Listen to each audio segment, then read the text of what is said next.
Tepezza may cause infusion reactions. Tell your doctor right away if you have high blood pressure, fast heartbeat, redness of the face or feeling hot, difficulty breathing, headache, or muscle pain. Before treatment, tell your doctor if you have diabetes, inflammatory bowel disease, or IBD, or are pregnant or planning to become pregnant, as Tepezza may harm your unborn baby. Tepezza can increase blood sugar levels even if you don't have diabetes. If you have IBD, such as Crohn's disease or ulcerative colitis, Tepezza may cause it to flare or worsen. Tepezza may cause severe hearing problems, including hearing loss, which in some cases may be permanent. Tell your doctor if you have any signs or symptoms of hearing problems or changes in hearing. Common side effects include muscle cramps or spasms, nausea, hair loss, diarrhea, feeling tired, high blood sugar, hearing problems, taste changes, headache, dry skin, weight loss, nail problems, and changes in menstruation. Now, when I look in the mirror, I just see me. Visit mytepezza.com to see clinical study results and more before and after photos.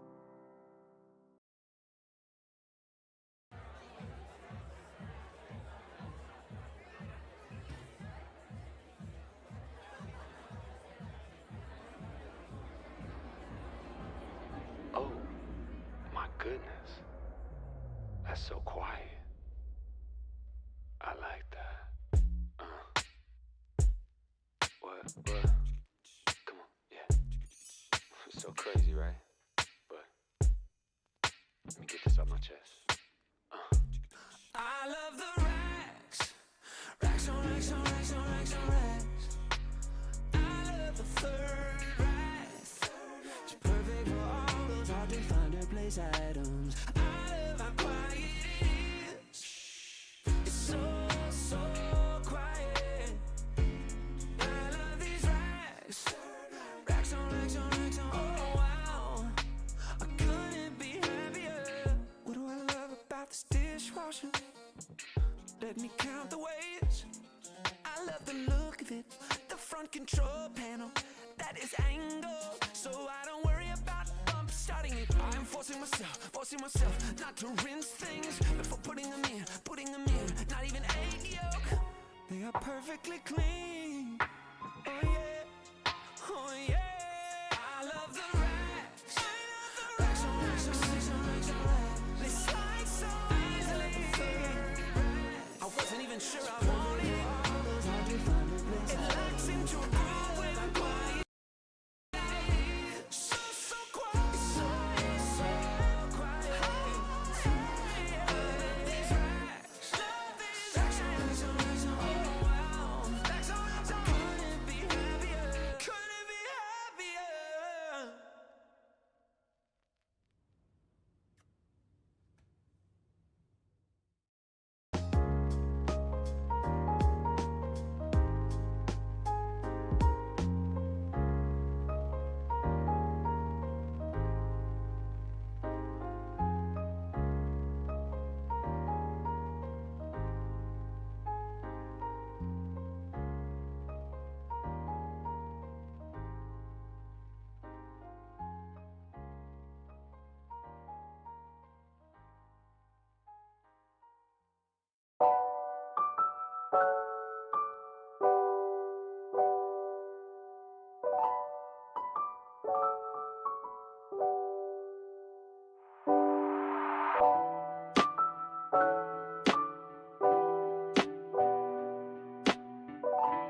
Good afternoon, fellas. Good afternoon, good evening, good night. How you doing? I was like, afternoon. We're a couple hours past that. Yeah, it's nighttime, bro. Man, it might Night, be. night. I mean, unless we're talking about, I guess, our West Coast audience. That's what I'm saying. Like we got some people who might be joining us So from the yes, West Coast. to be fair, You know, we might have some time travelings over there who decided to time travel a tad bit. And right now for them it is what 5:42. So It is. just wanted to greet everybody, let see how y'all doing. I'm doing pretty good. How about yourself? doing good. Doing good. You doing all right? We're doing okay. Hustle over here with the fresh haircut. Loon without the fresh hairdo. You know what I'm saying? Loon is usually, I'm telling you, y'all don't see it. Y'all don't see it. But every week I come in here, I usually see Loon. I'll be like, dang, this man hair fresh as hell. Like he be like, yo, I'm going to the hair salon every week, bro. Like I just got it. You know what I mean? He be having the fresh cut. I heard them retwists be expensive too. Hmm? I heard them retwists be expensive though. I don't know. You he got said, locks? yeah, I don't. Yeah, well, It be like that sometimes. Right. You get it. You see what I'm saying? So anyway, today I had some KFC chicken tenders. Pretty good. Got that the original recipe ones. Did you not know about this? Original recipe ones. They don't just got crispy tenders or they got like original recipe like style. Like see, they're good at shit. Yeah, with the original recipe, like batter and seasoning style. Interesting. Those are good. That's crazy. Wait, that's what you got, right? Did you get? I don't know. I just ordered the chicken tender meal from KFC. I feel like that you ordered. Probably. Very possible. But that's good. I was actually gonna say that I got a nice little sauce. You know what I'm saying? So I just want to share the signature sauce or whatever they call it. No. I got honey mustard. I should have. I want to do it. I should have seen that coming. I should have. I didn't want to do it. You didn't want to do it, but yet you did it. I did. And now that man's getting sued. Who's getting sued? Kendrick. Bro, you didn't hear? No, Drake is suing Universal Media Group. And Kendrick. Kendrick doesn't have anything to do with what Drake claims were. Yeah, but he's claiming that. Well, apparently Kendrick is also involved in that lawsuit. Probably, but that would mean that UMG, as well as pretty much any artist that's on UMG that could be benefiting from whatever is probably liable in that suit as well. Well, he was claiming it was bots. Yeah, he's claiming bias, but unsubstantiated. Because if he's claiming bias, then that means that he's gonna have to prove without a shadow of a doubt that there was bias. And I'm gonna be honest with you. Over the past few months, when you hear people talking, what did you hear from people? They not like us. Here's what I heard. Or BBL Drizzy. Yep. That's what I heard.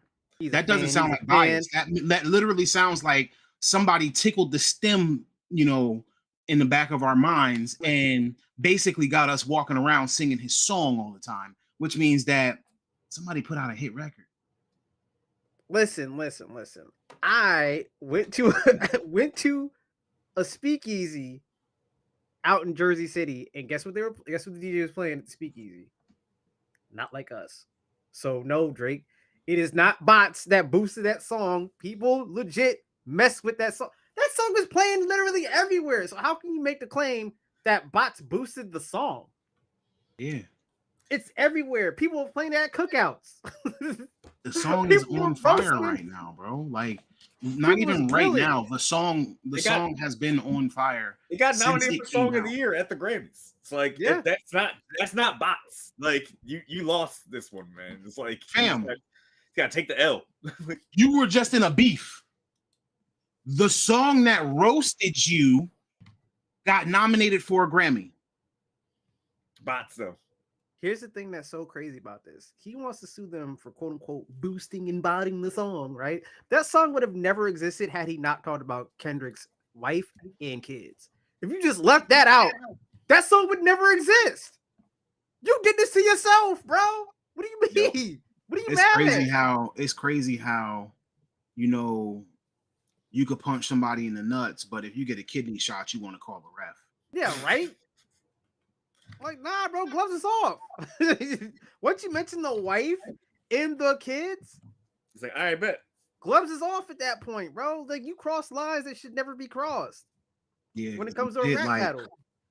don't talk about my personal situation. Like, we artists or whatever, we can keep it art. You can say whatever, you know what I'm saying? Like, you could talk about me or whatnot, and that's fine. But like, the second that you start talking about like my kids and my family and all that, first of all, it's a no-no. You automatically supposed to leave the kids out.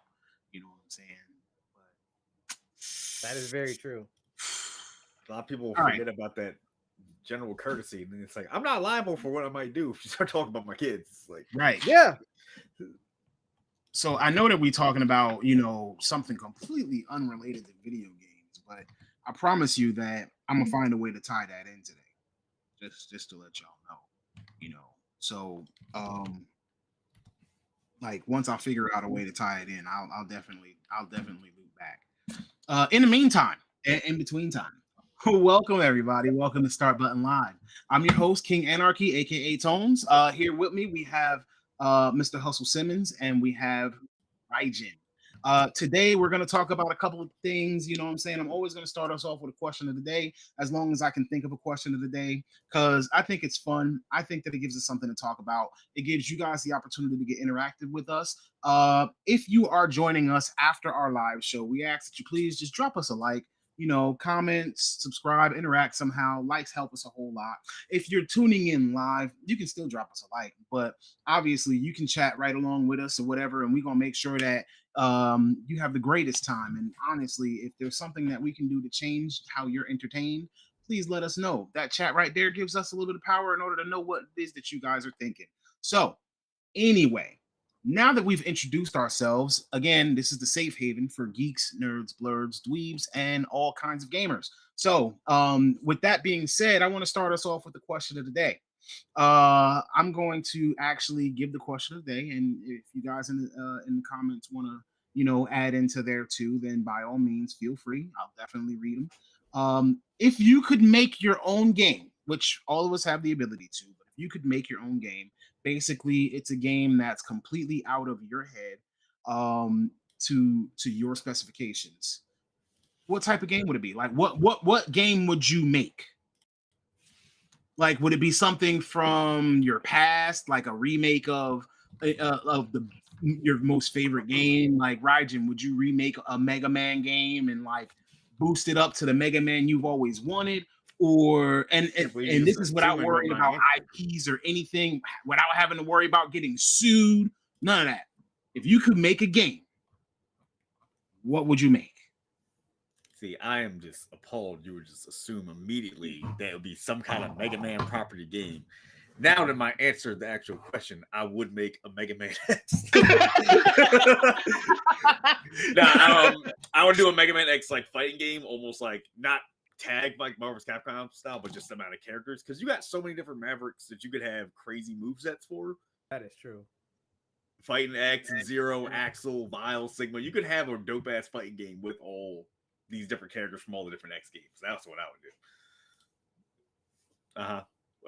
What you guys say? What you guys say? Oh no, I was reading the chat, and it kind of hit below the belt a little bit, so I felt it.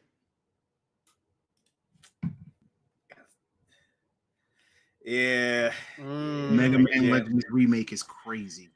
I'm so sorry. Yeah. Yo, that would that would go stupid hard on today's Oh, could you technology. imagine a Mega Man Legends right now? Like right now on PS5, Xbox Series, PC, like right now with today's specifications, like The that. crazy thing is they still have all the assets for 3.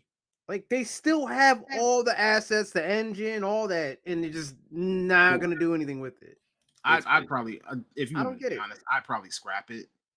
Like at this point, like Looks the good. engine you'd have to rebuild, or you'd have to do from like Unreal 5 or something crazy like that. Create your own in-house engine or whatever. It would have to be rebuilt because it was being designed for the 3DS. So That's what I'm saying. yeah, Like yeah. the engine would have to be rebuilt. Your assets obviously are gonna have to be redone because even if you had assets, now you're having to rescale them to current specifications. So it's easier to just like scrap the project and start fresh. To me, again, I'm not an expert or anything, but to me, it feels like it would be easier to scrap the project and start fresh It's rather so than to sad. try to clean up the things that you had already. Does that make sense? no, yeah. It's so sad, man. It's going by Capcom. I remember that community manager got fired and says like, well, it was the fans' fault for not really showing like interest. It's like, are you high? Like, what are you talking about? Nah, like it was a community when I don't know if people remember there was that crazy Mega Man Legends 3 fan site that Capcom made that had people giving like fan feedback and like concept art and everything like that, how the soundtrack should be, like what they should keep from the old games. That forum had like tens of thousands of posts in like a month. If you were like, nah, people ain't excited for enough. It's like, are you serious? That's like what do you mean? It's like going to a concert, having the crowd scream, "Are you ready? Yeah!" And then everybody's screaming, and you're like, "I can't hear you." He's like, yeah, not excited. It's not enough. They're not excited. Why No. like that's literally what they did. It's like what? Oh my god.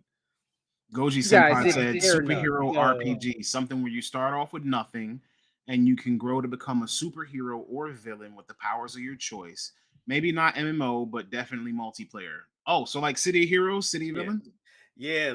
Yo, actually, like a console version of that, like actual like storyline or RPG, or almost like let's take like BioWare in their prime, but make like a superhero RPG, like with like the moral choices and everything like that. That would be cool. I have so many ideas, man. Sheesh, I was about to say something so bad. I was gonna say BioWare currently, but with good writers. Also, you know what I'm talking about. Yeah. I mean, I haven't played Dragon Age, so I can't comment. I haven't either, but we've both seen what I mean. I've seen that one scene, but apparently that's like the only. That's where it gets that bad. But like a lot of it wasn't even like, a lot of the complaints wasn't about wokeism more than it was about thank you, Captain Obvious. Yeah. Yeah, I've heard the right. There's nobody standing here.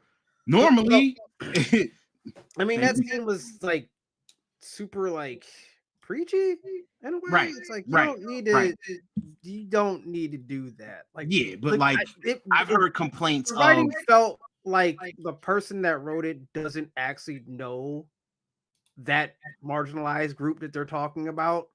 Even like, though they don't I think have they a are friend part who of it. actually is that, because like it felt very much forced. Preachy. Yeah, Not like forced. I said, I think that the writer was and preachy. Yeah, but I think the writer was actually part of that group. I think the problem with like the clips I've seen, it's like it's not even like woke. It's like just bad writing. It's like, have y'all never actually? That's what I'm saying. Like it's like real fluid conversations. Like that's based on that. Like why there's all this weird topics that are shoehorned in. That's why the conversations don't flow well when you watch clips of it. It doesn't like, feel like why are these right. Weird? But that's what I'm saying. It was a lot of the complaints weren't about wokeism. A lot of the complaints were it feels like the game overall is talking down on you. So you get to the docks somewhere and it's like, oh hey, we're at the docks. There's supposed to be boats here. it's like Dora the Explorer. Do you know what a boat is? Right. Is that the conversations is they don't feel organic. Correct. Like that scene, did And not that's how feel you make good organic. writing. Yeah, that scene was That's was not how completely- people really talk to each other, even in a situation in which like that, right? It's not a long drawn out thing of like, I'm gonna go do a push-up as an apology. It's like that's not how normal conversations are. like if they would have had the person bow and say something in another language, like I'm so sorry in another language. You know what I'm saying? Like how they do in Japan. Come in and say, you know what I'm saying? Like they bow. Like if they would have had somebody do something like that, like, you know, this is my way to remind myself that, you know, I'm being one dimensional, or I'm not, you know, I said something that I shouldn't, so I'm apologizing to myself. But like you don't have to go into the depths of what you had to go into. That it also felt weird that like they have a term that's pretty much new in a fantasy world. Like if you came up with like, I would say if you came up with like a special term in that lore that meant that, it would feel way more organic. Yep. You'd be like, oh, okay. Instead just like, I'm non-binary. It's like, dude,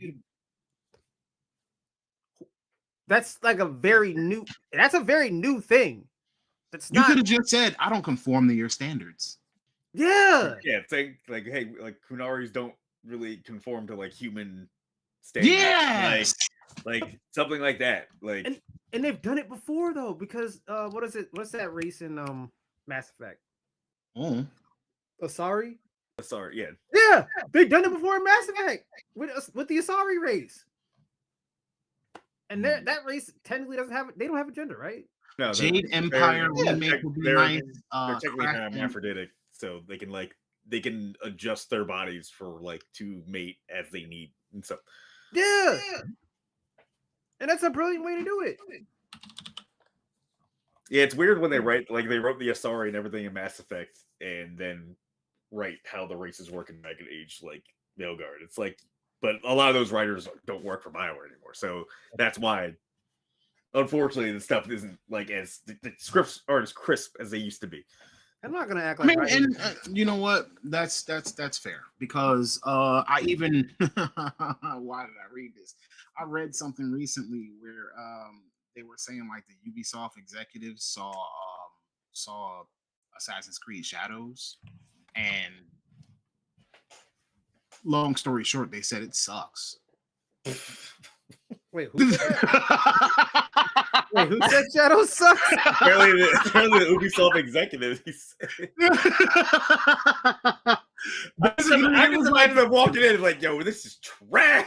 What Right. is this? Like, they were like, you know, we have a whole bunch of different. The way that it sounded was like we have a whole bunch of different people who are, you know, still kind of new to the game, and so they don't necessarily like they're still finding their groove.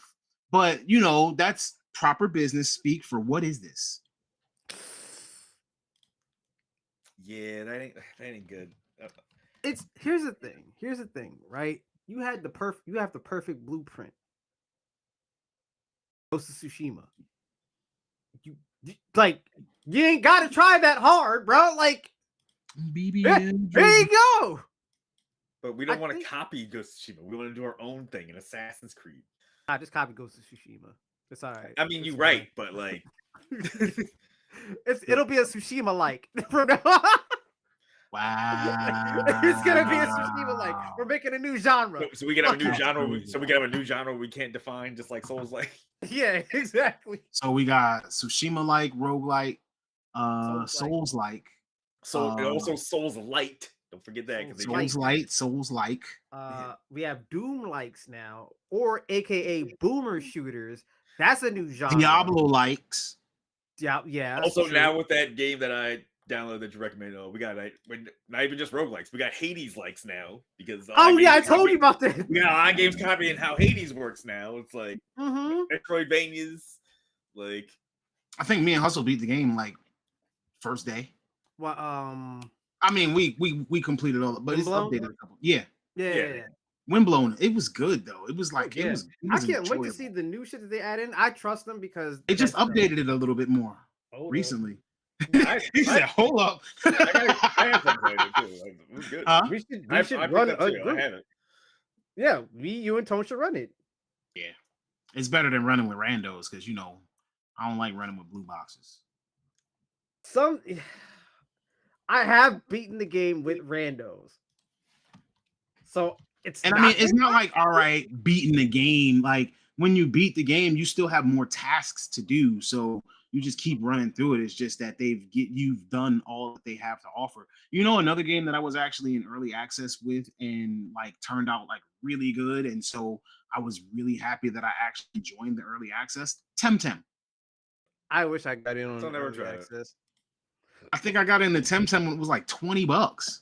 And it was just like, all right, well, here's the first 2 stages. And then like as they went through more development and as more time went on, and I'm not about to do the NPC thing, so I'm gonna stop moving my hands like this. But as they went, good, popcorn Huh? so good. Thank you for the roses. Smells so good. Anyway, Those smell amazing. but yeah, as they put out more, it just the game developed nicely, and then the story started developing even more, and I was just like, yo, oh, apparently we have simulator likes too. Well, Armored Core simulators. likes. I guess you could say simulator like if you want.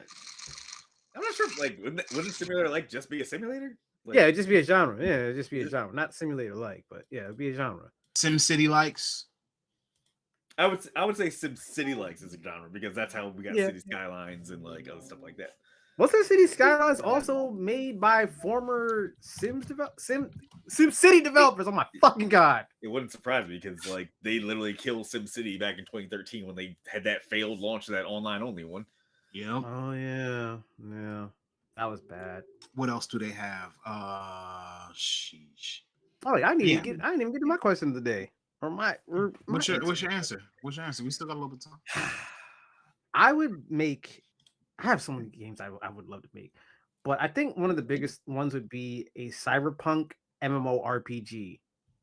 Not particularly based off Cyberpunk, the pen and paper, but like Yeah. You mean not within a based off of cyberpunk like world. the cyberpunk we already know? Yeah, because you don't really have a lot of options when it comes to the MMO genres for like things that aren't fantasy and high fantasy based.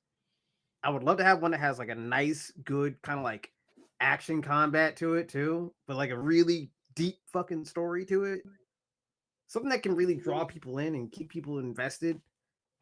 Explore different cities and RP Wildstar. It's like no, that's not the same vein, but yeah, I would probably I do love that game. a third person action adventure style RPG style game. Almost like Cyberpunk 2077, but just third person. Okay. I could do with that, like something futuristic, but then like it would have like a sequel that would be like 500 years in the past. Okay. I can get down with that. So then it would show the juxtaposition and how everything developed. So even if it weren't even like set in the future, but like say it was a civilization that was brand new and like they were going through the industrial revolution extremely quickly. So like you could have the fantasy in the sequel, but you could get the futuristic in the original game. Okay. I'm down for that. Actually, I had an idea that's like that too for like an MMORPG that was like that too. Yep. So. I mean, I don't say MMO because MMOs usually require constant updating. Like, I would want to put out a game that's kind of like a finished product, like how Cyberpunk was. Give people the option and the ability to do multiplayer, or even not necessarily live service, but to like play with others. It's just that when you start adding too big of a multiplayer layer into it, I feel like then it transitions from being a multiplayer style game to a live service game. Like, would we consider the Division a live service game? I mean, technically, I think it counts as a live service. I think it is. Like the original division, because I mean I don't think they had season passes, but they had DLC, but it was multiplayer. They had They had a roadmap for like new updates for like new raids. Mhm. They had Yeah. 4 DLCs, so you could buy the season pass, but the season pass it didn't like rotate and change every season. I ain't gonna hold you. I kind of want to play. I don't know what too. Soul Frame is. It's Warframe's a new game by the Warframe developers. I got the alpha, but I've been playing alpha. It's very bare bones right now. So it's very alpha. I do like it though. It's a big change of pace compared to like Warframe. It's less speedy. You have to be more methodical with how you're fighting people. Is it just as repetitive? I don't think so. No. No, it has a completely different like combat system and like so far like you can kind of like roam around the first open areas in the forest, learn like your augments for your different abilities and stuff like that, different weapons, but like there's no like quest lines really yet. There's not like crafting. There's no What's the crafting upgrading system look like? No, there is crafting. I unlocked that. The day. Well, I tried doing that thing to unlock blacksmith. It wasn't there, so maybe I think. Okay, you have to find this helmet that's buried, and you have to carry it over to this ghost, and she becomes your crafter. Okay. I haven't found all the other NPCs that you're supposed to find that join your camp. Actually, you know what I also like too? I like how seamless the transition is between your camp in the hub world. It's like instant. I mean, with the all right.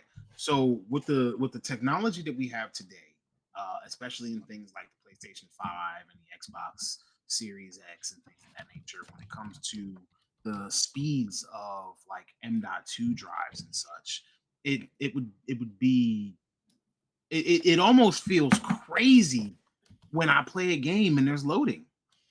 Yeah. Like, for instance, Sword Art Online, Fractured Daydream or whatever. It's a good game. It's a good game. I enjoyed the story. But every time I select a mission, it gives me a loading screen.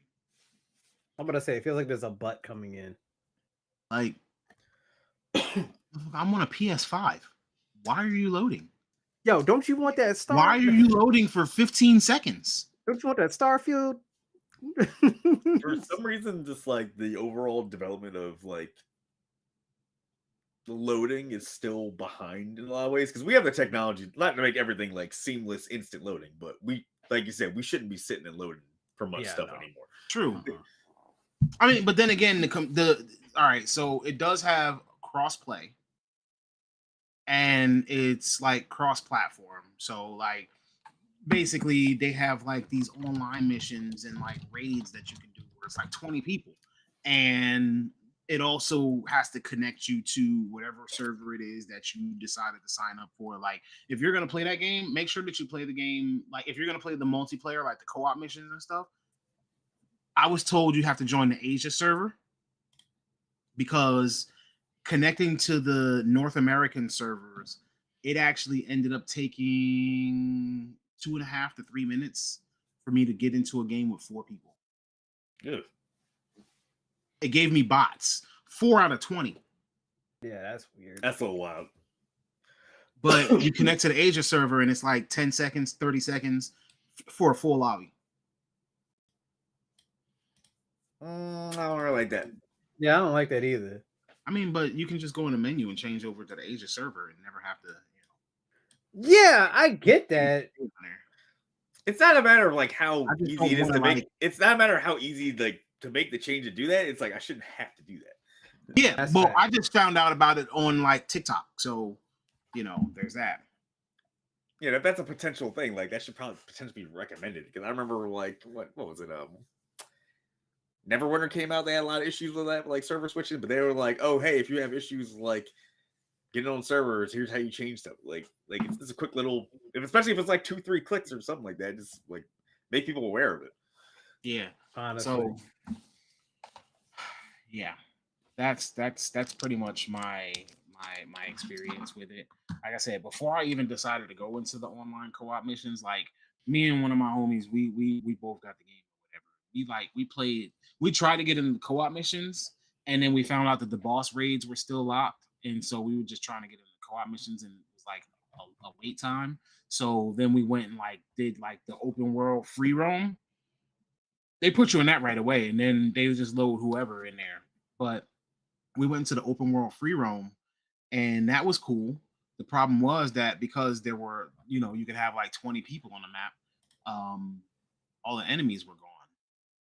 And imagine like your map, instead of it being like the segmented thing, like the segmented map piece that you get on the in like the story, you actually get this huge map. And with this big ass map, right?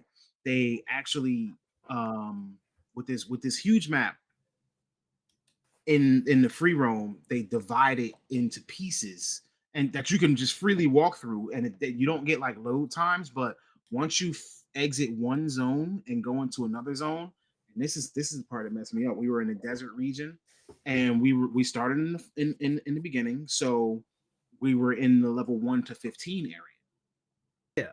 And at the end of the level 1 to 15 area, like we must have crossed a border, because the next thing you know, I started seeing like 85 to 100. Ooh. Like all the enemies were like level 85 to 100. I was like, how do we do this? What's going on? Like, that sounds like my experience with RuneScape for the first time. Because I didn't know where anything was, and I ended up in the spot that apparently the PvP gets turned on, and I got instantly killed. Let's go in the woods. Is RuneScape the one where PvP gets turned on? No, that's Throne and Liberty. PvP gets turned on at night. Wait, what? Ew. Like everywhere? No, I think it's in dungeons and stuff. Like they have like PvP gets turned on at night or something like that. It's actually an interesting setup. Like Throne and Liberty, once I get accustomed to the systems, I think I'm gonna give it an honest shot. I might go back. I'll probably try it on PC instead. I got it on both, so it's just like, I mean, keyboard. it's free, I don't so know, it felt weird.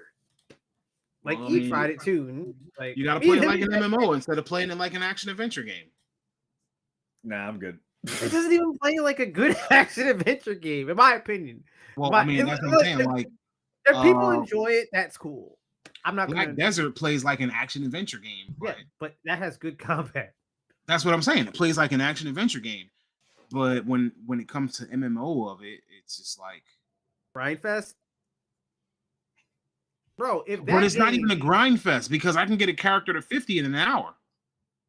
I hate that game is so goddamn beautiful with an amazing combat system, and the story is just buns. It's like you have this big dynamic world. You can have a horse. You can have a horse that has like a wagon to it. You can have a boat, not a small boat, a big boat, like a big ship that you can like control, which I've never unlocked, but I've seen player controlled boats in player housing and all this other stuff.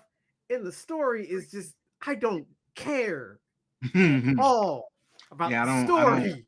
I don't like, after the first time, like I was following the story at first, but seeing as how the story was always the same, and I made like 9 different characters, I was just like, all right, I'm gonna just breeze through. I'm gonna just follow. I'm gonna find the good combat zones, and I'm gonna just run these story quests so that I can get the experience from them, because that's a fast way to level.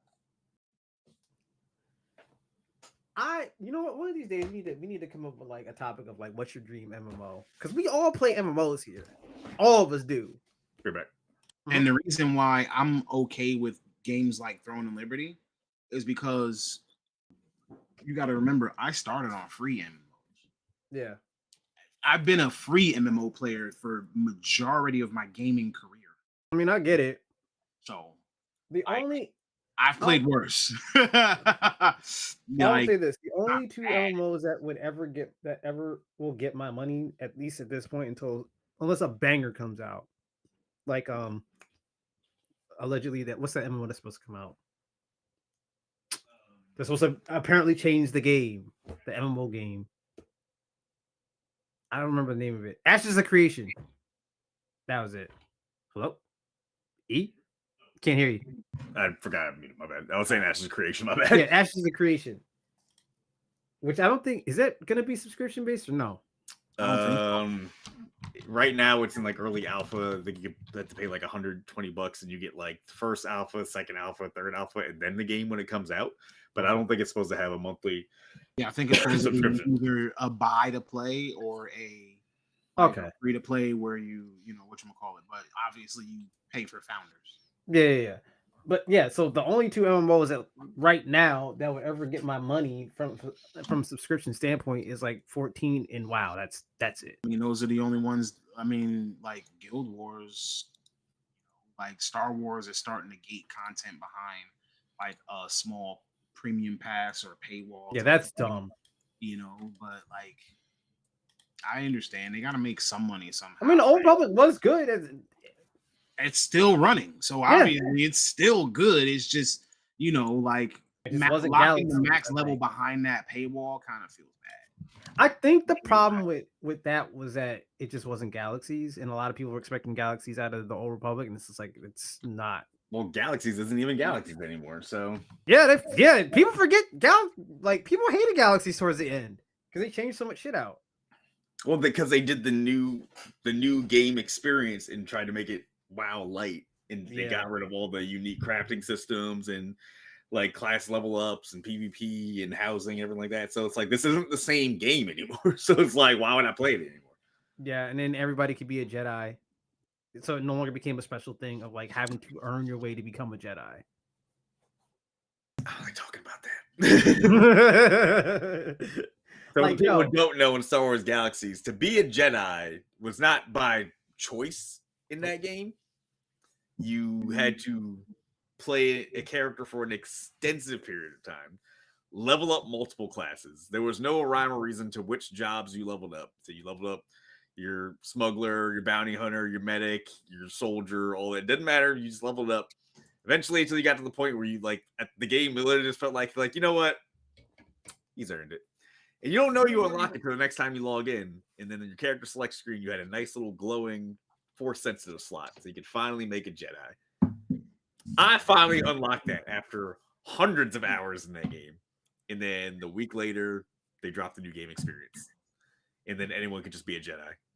Right at the beginning. I immediately stopped playing the game. I was like, I'm never playing this again. They trivialized the experience. It's like, I did all this. And you just like and you just rip it away from me. Literally. Like, I finally got it. And I was like, yeah, let me play it finally. And then they just took it away. I was like, I think that we should talk about that one day. Like trivializing our work or making people, have to go through certain things, certain hoops, and then giving access to other people who paid for it quickly. Yeah. So paid content versus DLC versus. I mean, microtransactions are not something new. No, I'm just saying, like paid content versus earned content versus, you know what I'm saying? Like something, like buying something that you can play in the game, basically the pay to win model. I learned that microtransactions in games go as far back as like the 80s to 90s. I didn't realize this, that like there's a Double Dragon game that you literally can put money in to boost your character in that game. And this is back in like 92. They also had expansion cartridges. That's how Sonic and Knuckles happened. Yeah, but this isn't the same what I'm talking about. I'm talking about you are at the arcade, you're playing. Yeah, well, that's microtransactions, but I'm talking about paid expansions, paid DLC, Sonic and Knuckles, Sonic 2, Sonic 3, you know what I'm saying? Like, yeah. And also like Double Dragon just copied what Gauntlet did. Gauntlet was mentioned too. If you couldn't find food, you could pop more quarters in, heal your character back up. It's like it's the same thing. But that's like the whole addictive aspect of arcade games in general. It's there to drain you of money, get quarters. That's why games like Dragon's Lair, that was in arcades. That's why Dragon's Lair made bank, because you could die 3 screens in. It's like, all right, gotta pop another $1 of quarters in, and it's just like to keep trying. I'm gonna get further this time, and it's like, I never actually understood that game. I don't think it was for us to understand. Nah, it was just you basically just played through a animated movie, almost frame by frame to try to get to Right. that. For quarters every frame. So anyway, I wanna go into a little bit of detail. Now we talked about you know how we talked about how Kendrick and Drake had a little bit of beef or whatever. So basically, what I wanted to tie in with that was game studios with celebrities, using celebrities. Like right now, we got Juice World and Fortnite, and I saw something about like there's like a Juice World event or something like that. Yeah. And you know, they put Ice Spice in the game, and you know, they had Hold up. yeah, they put like Ice That Spice is in the already in the game. They didn't they have? I think they had like Nicki Minaj. Like they went from the Ariana realm, Grande, Nicki Minaj, like yeah, Ice Spice, like they went from the realm of putting characters like Goku and Naruto in the game, and they started putting like celebrities in the game. And so, of course, I'm sure we're all familiar with the series Hitman, Agent 47. You know, bald head, barcode tattoo on the back of his head, right? So earlier this year, we all know that Hitman, the last Hitman game that came out, actually got a DLC. So IO Interactive actually put out a Hitman game that put out a Hitman DLC that featured Conor McGregor. He was in the game, and I didn't even know about that. as of November 25th, IO Interactive has decided to cut all ties with Conor McGregor, and they will be removing him or his likeness from the game going forward. That or the fact that you know, the add-on will no longer be available um to the players who, you know, who haven't gotten it yet, but people who bought it already are still going to be able to access it. I mean, with how that case went, I'm not surprised. Well, let me get into the nitty gritty. Goji, what haven't you been on this? Oh, you're talking about Fortnite. Yeah, they've been going crazy. So let me get into the details of the case, as to not necessarily the details, because I don't want to deep dive. It's really a tough it's a tough thing to talk about. But basically, the story behind the decision for IO Interactive was that the UFC star was actually recently found, like within the last week, civilly liable, which basically means there was a lawsuit and he lost the lawsuit. So he was found civilly liable after a 2-week trial in Dublin, Ireland. And basically, the lawsuit was presented by an Irish woman. I've decided to leave the Irish woman's name out, but the lawsuit was presented by an Irish woman that accused Conor McGregor and his friend of having sex with her against her will in 2018. At the end of the trial proceedings, the jury found McGregor liable and ruled that he has to pay the victim approximately $260,000, but also found that the other person who was accused not liable. Oh. So yeah, after the trial's conclusion and after Floyd the went verdict, easy on him. huh? I said Floyd went easy on him. I don't know what you mean. You remember that boxing match they had? I remember it full well. I was watching. Floyd should have TKO. Nah, I don't subscribe to that. Like, because the man still insists. He never said that he didn't like actually have relations with this woman. He said that, and he insists that everything that happened with this woman was consensual. But again, I don't know what evidence, what details, what any of that. So I'm not making any judgments upon the case, the whatever. What I'm talking about here is the fact that IO Interactive, after the trial's conclusion, after the verdict came out, because again, only he was found civilly liable. So they made a statement that the long and short of it was they basically said that they take these matters and allegations very seriously, and that they're basically going to remove all content featuring the athlete ASAP from their storefronts. So it's not going to be put out there in front of the public anymore. Now, suffice to say, McGregor still insists that he was innocent and that everything that happened was consensual, so there may be an appeal. He made a post about it on social, then he took the post down, and obviously after trials get a little bit messy. This wasn't like, a criminal trial. Like, this was not criminal. This is just a lawsuit. So we don't know what is to come of this. Obviously, if it were in the United States, it could be, well, it wouldn't be considered double jeopardy, but I think you would see a criminal trial first, and then you would see a civil trial. But yeah.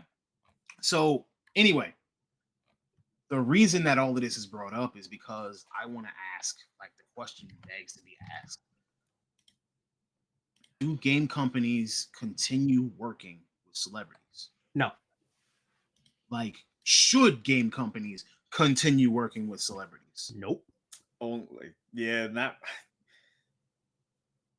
I mean, like, you'd think it would be an innocuous thing with having celebrities help promote your game, but as we've been seeing over the years, there's a lot of people got a lot of skeletons in their closet. Obviously, if you have celebrities voice acting in your game, that's different. Like Keanu, right, stuff like that.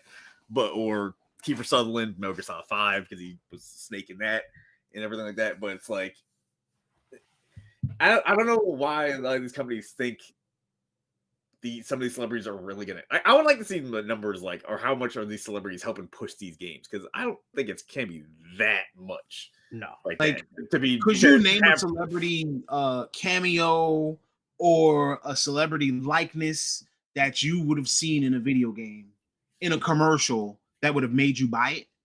No. I think the only one, like, would have been Keanu if I wasn't already buying Cyberpunk. If I was on the fence, I'd be like, "Oh, Keanu's in the game." Idris Elba. Yeah, and Idris Elba, Fan of Liberty. That is, like, yeah. I think that instance, like, if I wasn't already planning to buy the game, might have tipped me over. But I can't think of one where I saw celebrities like, you know what, I gotta get you know what, Ludacris is promoting that. I gotta get this. Like there's a difference between, like, a celebrity promoting your game and, like, doing commercials for it. But I'm talking about, like, we know, like, Johnny Silverhand looks like Keanu Reeves, because obviously it's Keanu Reeves's likeness.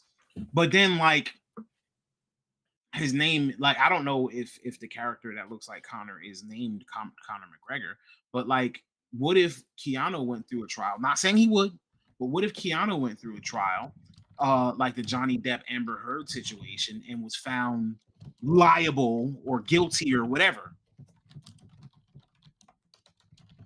You know what I'm saying? Like, they modeled this character in his likeness. Now they have to sit there with a crow in their face. Yeah. It's so or take their game off of sale. What if all of that happened right after the game released? I feel like it's just safer to just not include a celebrity in your game. Yeah, not like 99% of the time, like, you're not gonna lose or gain anything from having a celebrity in the game. Yeah, like I get that we're in the age of collaboration where this is like a normal thing of, like, crossovers and collaborations between celebrities, games, all that sort of stuff, right? Nope. Loon said something crazy. Nope. No, Loon. Elbow, you wouldn't have done. Nope. Was the selling point? We played that game together. Johnny was in Skull Balls. We played that game together. No, you would not have bought Skull Balls. Stop lying. All I know is clearly everyone bought Mortal Kombat 1 because Megan Fox is in it. Obviously, as Natara. God, oh my god, that was the worst voice acting I've ever heard, bro.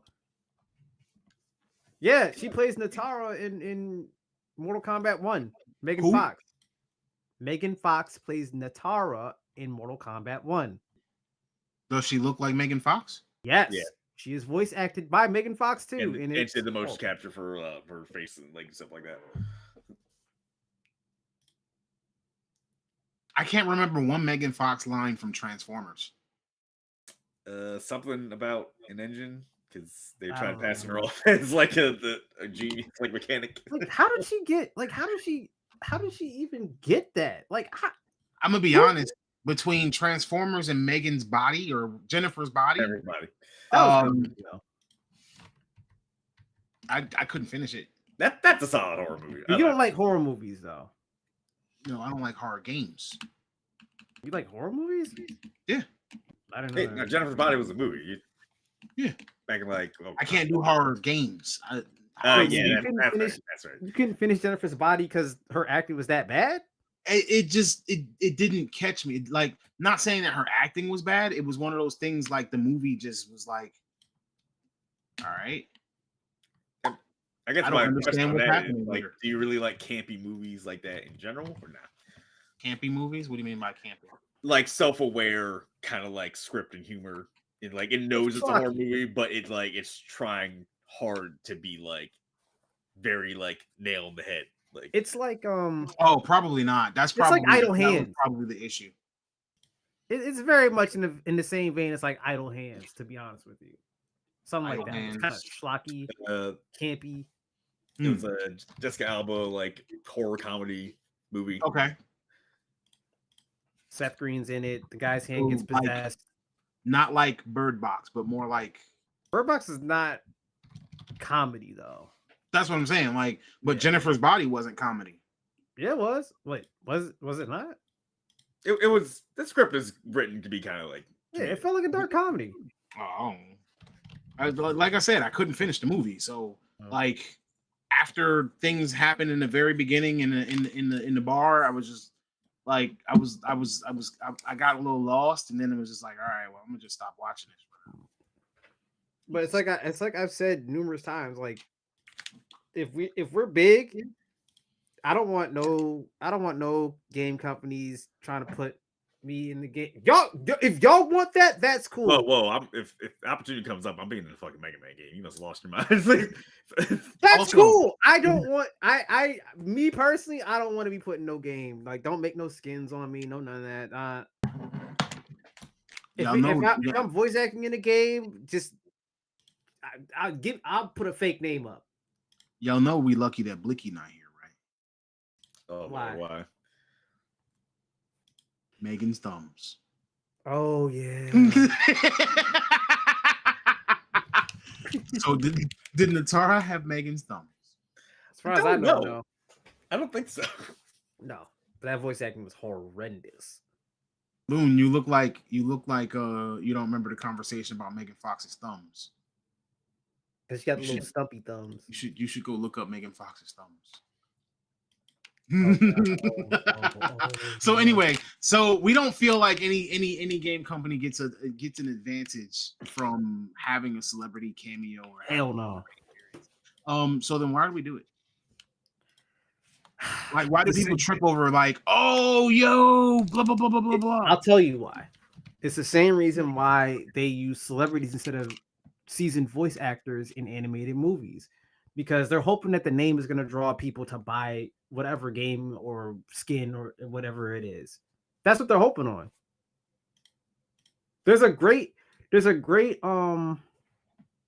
video about this from a creator named Lindsay Ellis that talks about how Disney basically ruined that entire thing for everybody due to Aladdin, because they decided to promote Robin Williams, who explicitly said, "Do not use my name to promote this movie."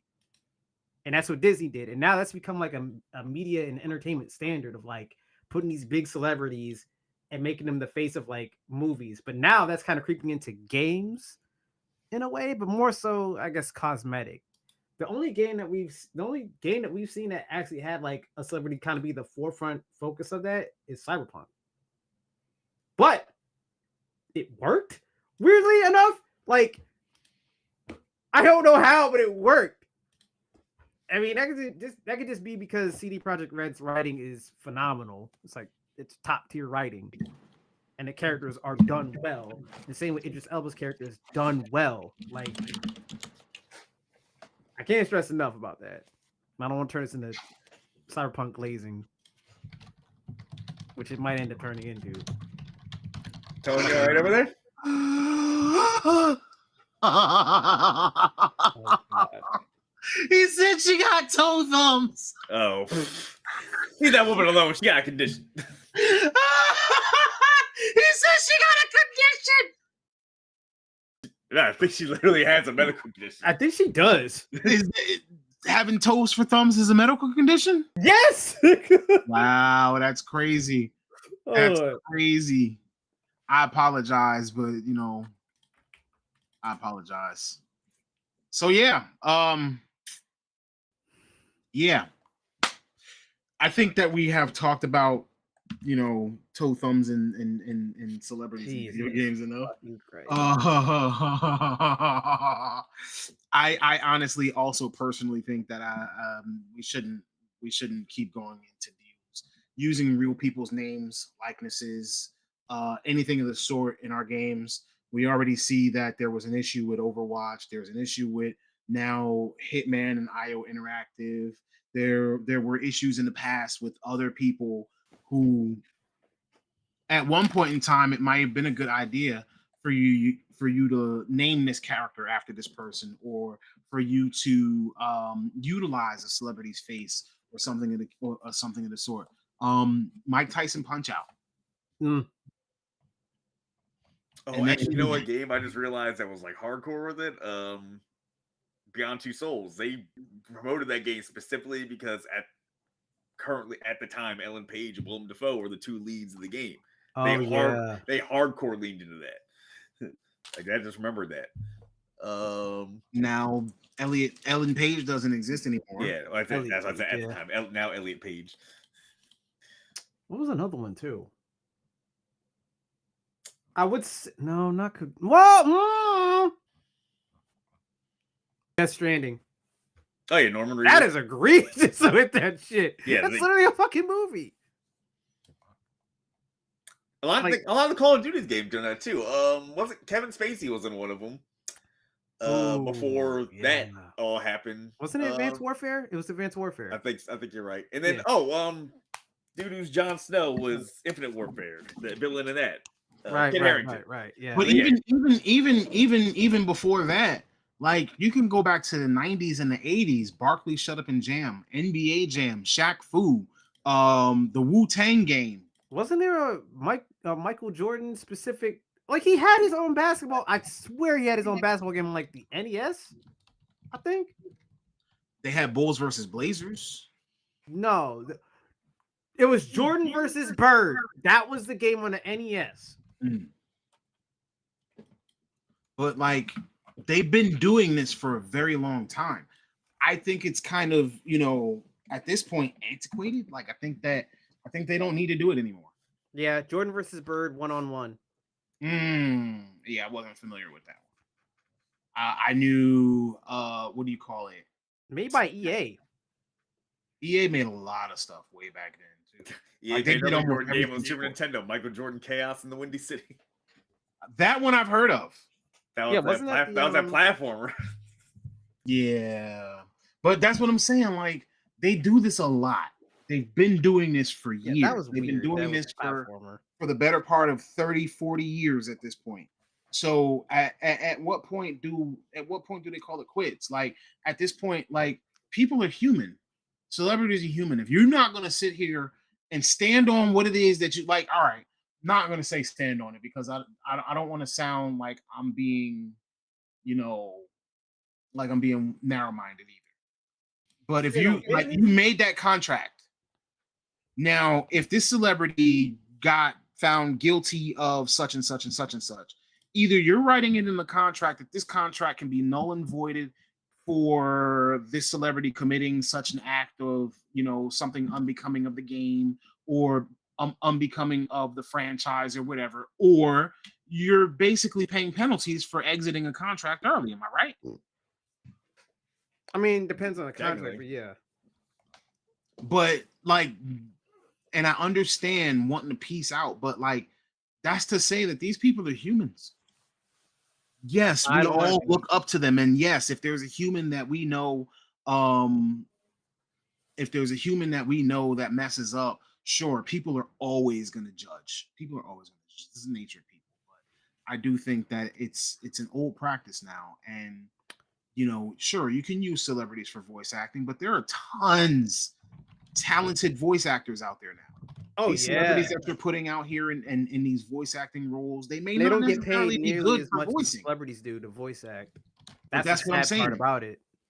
Like there are tons of talented voice actors. There are tons of talented developers. There are tons of skilled people within the industry who no longer have jobs. So we don't have to lean on, oh, there's a shortage of workers, so let's just go get a celebrity to come in and do whatever it is that we want them to do.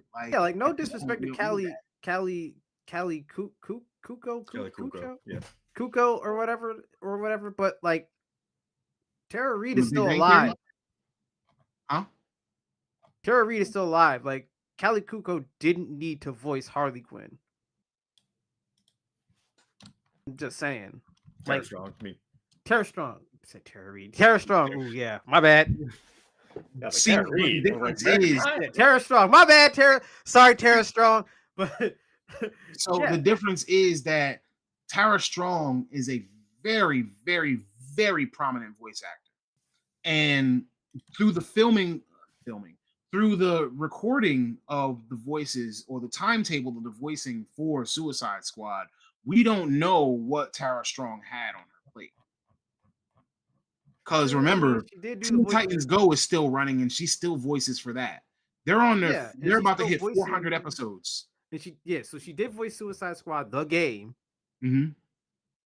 But like I said, like she could have voiced Harley Quinn in the Harley Quinn animated series. That would have it just made But if she sense. didn't have the availability, then it makes sense. and also, we don't always have to keep the same person, like, because That's sometimes true. other actors do good. Like, look when John DiMaggio did the Joker in Under the Red Hood, did great. Yeah. But that's John DiMaggio; he's a legend too. So it's like, I was about to say, He's also we're putting John DiMaggio versus Mark Hamill though. Yo, he's also from but he he's did a also good from job, our though. town. Let's not forget. Huh? He's from our hometown. Okay. So shout out to I'm John just saying, we're DiMaggio. putting John DiMaggio versus Mark Hamill. no, I mean, I get what you They're saying, both but it's still- legends, and they both are highly respected in what they do. You know what I'm saying? But like, what's his name? Lance Reddick Lance Reddick, yeah. Oh yeah. R.I.P. versus somebody else who come in and replace him. You know what I'm saying? Keith David replaced him in Destiny Okay. as the And, voice of and Courtney Commander's B. Bond. Vance is replacing him in oh my god, Percy Jackson. Percy Jackson. Yeah, Yep. I think that was a great choice. Keith to use David's David. voice is so distinct that it's kind of a tough sell for me. You know what I'm saying? No, when I say a tough sell, I mean like that's kind of still legend for legend to me. Yeah, like I can't imagine You know what I anyone else. mean? I can't imagine anyone else voicing Al Simmons' Spawn that just gets that menacing grit, dark tone to it. Yeah, like that's what I'm saying. Like Keith David's voice is so distinct, so prominent that it's a tough, comparison for me. For all the shit that Yeah, I people get it. give- Like we don't necessarily, but I mean, also, no offense. While Callie Kuko or whatever is like a celebrity, she wouldn't necessarily be considered like a superstar. yeah. She Like- never really took off after Big Bang Theory, really. Yeah, like she did Big Bang She's Theory, got that she's new a flight thing attendant, now. On USA, but I'm just saying, like, she's not like one of the names you see all the time.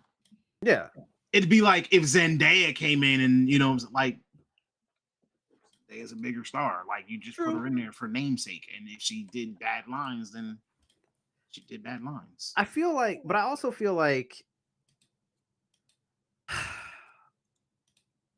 it's worse to put influencers and streamers in your game than it is. Like, I don't want either one, but like, if I had to go with, like, let's say Keanu Reeves or like Dr. Disrespect in my game, Keanu has like, let's be real, because streamers and influencers are still a new thing. None of them have media training. None of them have PR. I'm saying the major difference here is actual background in media and training. Yeah, no influencers have background in that. But 9 out of 10 times because they were at home and they had the bright idea that they wanted to do something, so they followed their dreams and tried to now make they're it money. celebrities. It is what it is. I mean, that's how the culture drove. Like me and you were watching Kai's stream, and because he was out in LA and he was shopping, and I think Kai lives in LA now, doesn't he? I don't know. That I think, looked no, like he seems like he's visiting LA. I don't think he lives there. It feels like he's in LA, like in LA. Like he's still like he was doing a subathon. Like Snoop was on and SZA and Chris Brown and Jabberwockies and like he's bringing. It's all about Hip Hop Harry. Huh? It's all about Hip Hop Harry. I don't know what that is. You don't know who Hip Hop Harry is? You don't know who Hip Hop Harry is. You don't know who Hip Hop Harry is? No. But Kai was getting mobbed in the stores, and like he was autographing shoes for like some sneaker reseller that clearly was going to be making mad money off of his signature. And I was just sitting here thinking, I was talking to me, I was just like, he needs a good agent and PR manager and all that. think he like has he an don't agent, got doesn't he? nobody to advise him properly. I think he does. I think he has like some people. I mean, they might not be, what we would think, or I like was what his a manager. celebrity I would would have told think. him, don't sign off on nothing. Don't sign. If you don't have a contract written up with this store, don't sign nothing. Don't autograph nothing, because this guy's gonna make a ton of money off of your signature. And not only that, it's gonna ruin your branding with your fans, because your fans don't want something like this.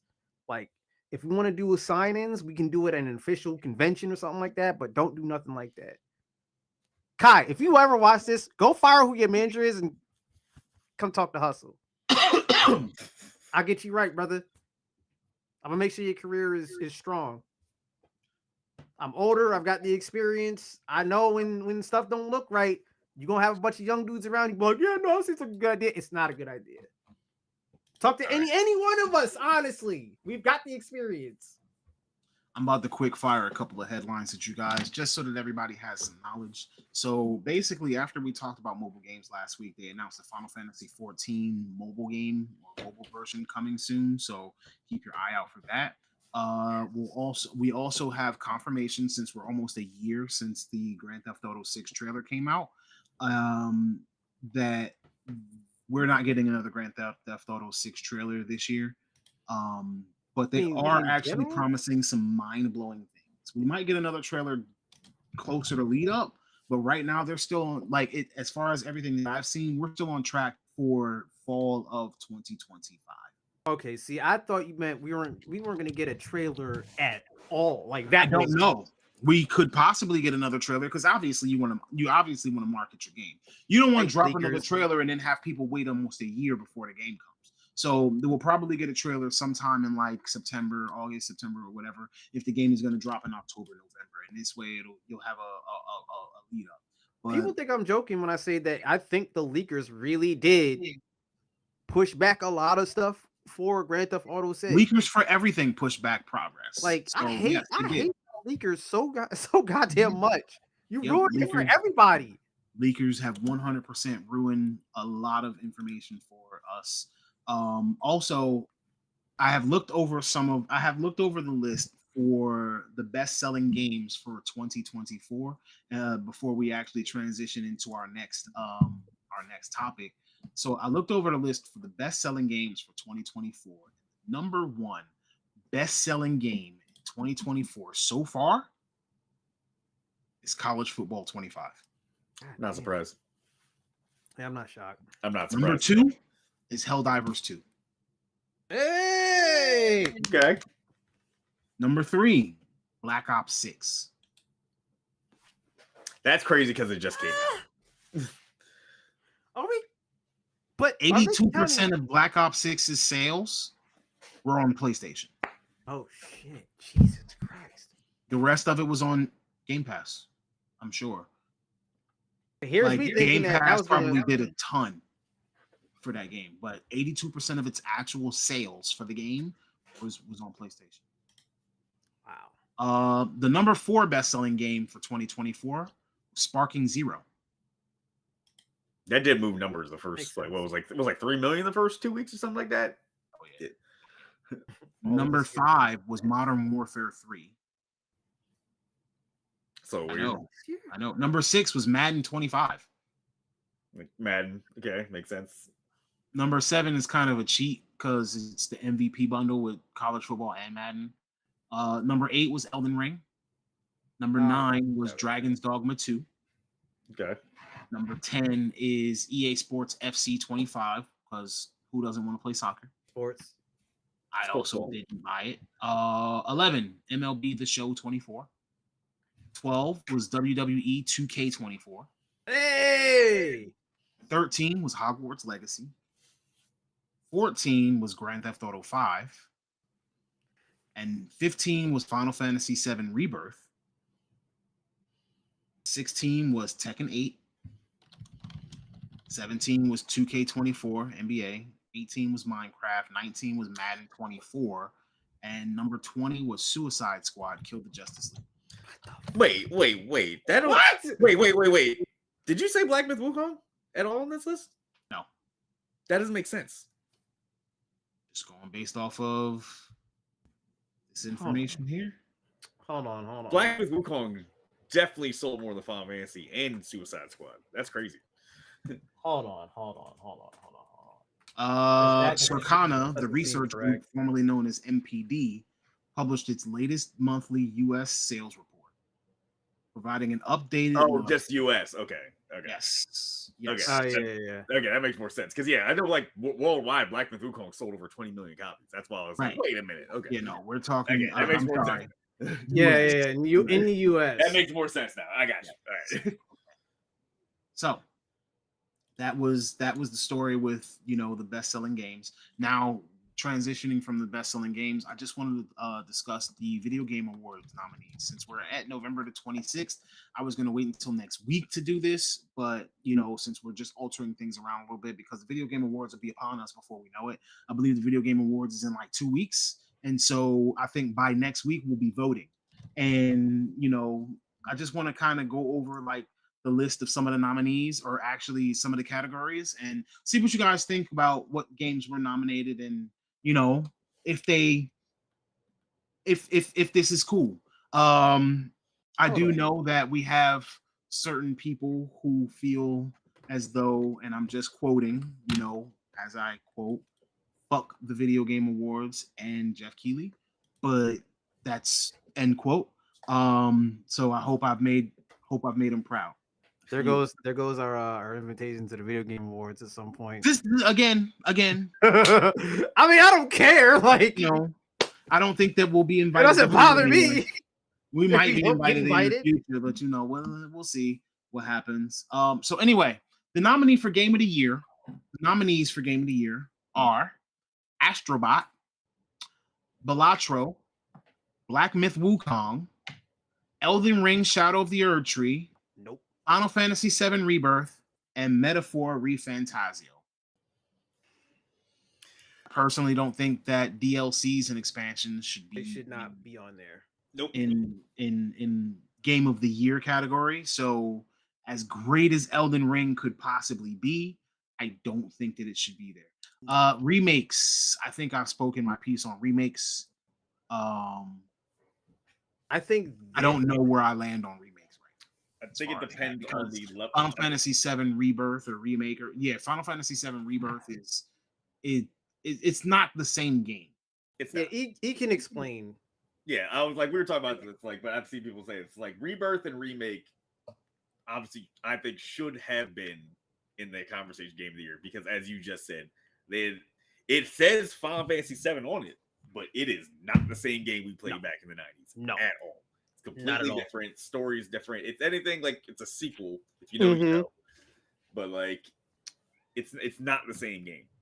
As much of an Elden Ring and From Software fanboy as I am, as y'all know that, Shadow of the Erd Tree should not have been nominated. I don't care, because it seems like that's all a lot of people saying. It seems like they changed the rules just for Elden Ring for this year, and that ain't real cool like that. And I'm like, if anything, I think Helldivers 2 should have been nominated. Yep. instead of there. Power World was a Power- potential nominee, Power but World you was can't a- nominate Power World and then they're in the middle of a Space Marine lawsuit. 2. Space Marine 2. Like you like Yeah, like it's like if I was to pick a game Arkham that Zero. yeah. If I was to pick a game that I think just had the most impact, obviously, like this year, it was Helldivers 2. Like before, like prior to all these things, and obviously Power World, but the lawsuit looks iffy with nominated with all the Nintendo nonsense. So Helldivers 2 is a nice little pseudo-neutral, even though people are mad about Sony with the Steam listings, everything like that. That game still took over the world for like the first 3 months it was out. mm-hmm. So it's like the fact that Especially because people couldn't get on it. yeah. Like people were waiting in them queues to get on that game. Like for And I don't even know what Balatro is. If you want me to be honest. it's a strategy like poker game. Like I actually literally just I saw it the other day and I was just like, huh. I actually just bought it. I haven't tried it yet, but I was like, I gotta see what I'm missing. Yeah. It was like, why is this being nominated for Game of the Year? Not gonna buy So it's on my wish list? What? What? it's only $15. And then on top of that, Astrobot deserves to be there.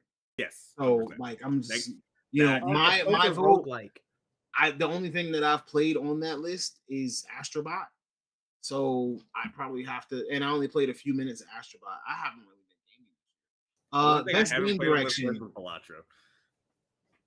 Best game direction, literally the same exact listing as Game of the Year. So best game direction: Astrobot, Balatro, Black Myth Wukong, Elden Ring, Shadow of the Earth Tree, Final Fantasy VII Rebirth, and Metaphor. Now I could see not Rebirth. I could see Shadow of the Earth Tree getting best game direction. I think I don't see it. I don't think it should get Game of the Year though. I think Wukong should get best game direction because that was that studio's very first game. Yeah, when I say I could see it getting, like, I'm okay with it being nominated for best game direction. Yeah, not Game of the Year. Like, 100%.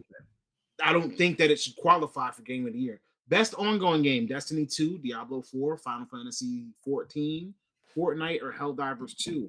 I think that's going to be a tough situation. it better Best be Helldivers 2, performance. dude. Brianna White from 7 Rebirth, Hannah Tell from Life is Strange, Humberly Gonzalez from Star Wars Outlaws, Luke Roberts from Silent Hill 2, and Melina Juergens from Senua Saga Hellblade 2. I'm probably gonna have to say when it comes to this one, I don't know. I haven't played any of these games, but Hellblade is a thing. I think she won best performance for the first Hellblade too. Yeah. So, Yeah, no, no shade to her. She's a good voice actress. I just didn't care to play it. I didn't play the first one. I was like, So best mobile game: AFK Journey, Balatro again, Pokemon trading card game Pocket, Wuthering Waves, and Zenless Zone Zero. it's gonna be Pokemon or Zenless probably gonna Zone win Zero, that. probably. Yeah, but there's no More way than that you likely could either Pokemon. or Hoyoverse. And mind you, I played 4 out of 5 of those games. I do like Zenless Zone Zero, so I need to go back. Zenless Zone Zero is good. I had a couple of issues with it, but again, I'm surprised that they made the list, considering that didn't Hoyoverse shoot themselves in the foot about not wanting certain people to play their games or something recently? Wait, what? I'm not sure. I'll have to look into that. But before I It make ain't hurt their pockets, I bet. Anyway, best art direction. So Neva, Metaphor, Shadow of the Earth Tree, Black Myth Wukong, or Astrobot. Best score in music. All right, this is a tough one. Silent Hill 2, Stellar Blade, Metaphor, Astrobot, or Rebirth. Best audio design. Astrobot, Call of Duty, Black Ops 6, Rebirth, Hellblade 2. Why the fuck is Call of Duty on there? Sound design, audio design. So gun sounds. And Pew pews, bang bangs. Okay, them bang bangs go hard. whatever. You have no idea how big of a deal people make about gun sounds. That What was a literally why that charade, one man. game had to redo all of their audio for gun sounds, because the guns didn't sound punchy enough. They didn't echo. There wasn't enough reverb. They pretty much and made the gun sounds in that game the loudest things that you ever possibly hear after that. All right, best adaptation: Arcane, Fallout, Knuckles, Like a Dragon, Yakuza, or Tomb Raider: The Legend of Lara Croft. It's gonna be That's Arcane. gonna be between Arcane and Fallout. Yeah. I'm sorry, gotta be I heard Arcane. Knuckles is good too. Best narrative: Rebirth, Like a Dragon, Infinite Wealth, Metaphor, Hellblade 2, Silent Hill 2. It'll probably be Metaphor. Oh, it'll be Metaphor or Rebirth. Oh, okay. I didn't get to play Infinite Wealth yet, but if it's as good as the first one, I could see it potentially like stealing that. Yeah. Games for Impact. I'm gonna skip that one because best community support: Baldur's Gate 3, Final Fantasy 14, Fortnite, Helldivers 2, or No Man's Sky. I think all of those games deserve to be on that list. Yeah. And that's something that we could probably talk about in the future. Is community support. Fortnite was also nominated for multiplayer, right? We didn't get there yet. Oh, but what was the same thing that was in the same category as Helldivers, you said? Well, that's best community support. Oh, okay. Oh. Yeah. So best community support: Baldur's Gate 3, Final Fantasy 14, Fortnite, Helldivers 2, and No Man's Sky. Either one. That's what I'm saying. Like all of these games have the right to have that community support title because they do a lot for their communities. Best multiplayer is going to be Black Ops 6, Helldivers 2, Mario Party Jamboree, Tekken 8, or Space Marine 2. I want to be Helldivers. Best independent game: Balatro, Animal Well, Lorelei and the Laser Eyes, Neva and UFO 50. Best debut indie game is Manor Lords, Pacific Drive, Plucky Squire, Balatro, or Animal Well. Now, because Balatro was nominated for Game of the Year, I could also see them taking best debut indie game. But Manor Lords is... I can see Pacific Drive taking that too, though. Manor Lords is something special, though. Like, that man worked on that. Plucky Squire is actually pretty fun. I was just going to say that man worked on that game by himself. Yeah, no, that's crazy. So long. And then got a tiny team. Best VR AR game: Asgard's Wrath, Batman Arkham Shadow, Metal, Hellsinger VR, Metro Awakening, and Arizona Sunshine Remake. Content Creator of the Year: Queso, Illawan, Techno Gamers, Typical Gamers, Usada Percora. Most anticipated game. I think we should talk about that in the future too. Death Stranding 2, Ghosts of Yote, Grand Theft Auto 6, Metroid Prime 4, or Monster Hunter Wilds. We already know what's winning it. It's Grand Theft Auto 6. Come on, we know that. Yeah. Like, don't get me wrong. I want all those games on that list. Choice, Metroid Prime. But personal choice, Monster Hunter. Yeah, maybe Monster Hunter for me.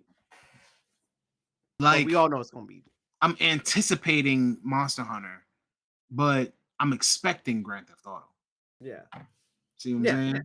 I'm not even mad if Grand Theft Auto 6 wins because it's fucking Grand Theft Auto 6. We're all it's a shoo-in. like, listen, we all are anticipating all those other games too, but I mean, I'm probably taking the day off work for GTA 6. Let's be honest. 6 is gonna change lives. Yeah, but like 6 about to be a life changer. I would take a week off for Monster Hunter. Would you take a week off for Grand Theft Auto 6? No. Really? No. I think I just need a good day. Yeah, maybe a day. Because like if I get too far in the story too fast, I'm gonna feel like I've done too much in Grand Theft Auto. Oh, he went to sabotage himself. Right. You see what I'm saying? Like, because if I feel like I beat Grand Theft Auto in like 3 days, 2 days, I need time to put in on that. You know what I'm saying? Like I beat 5.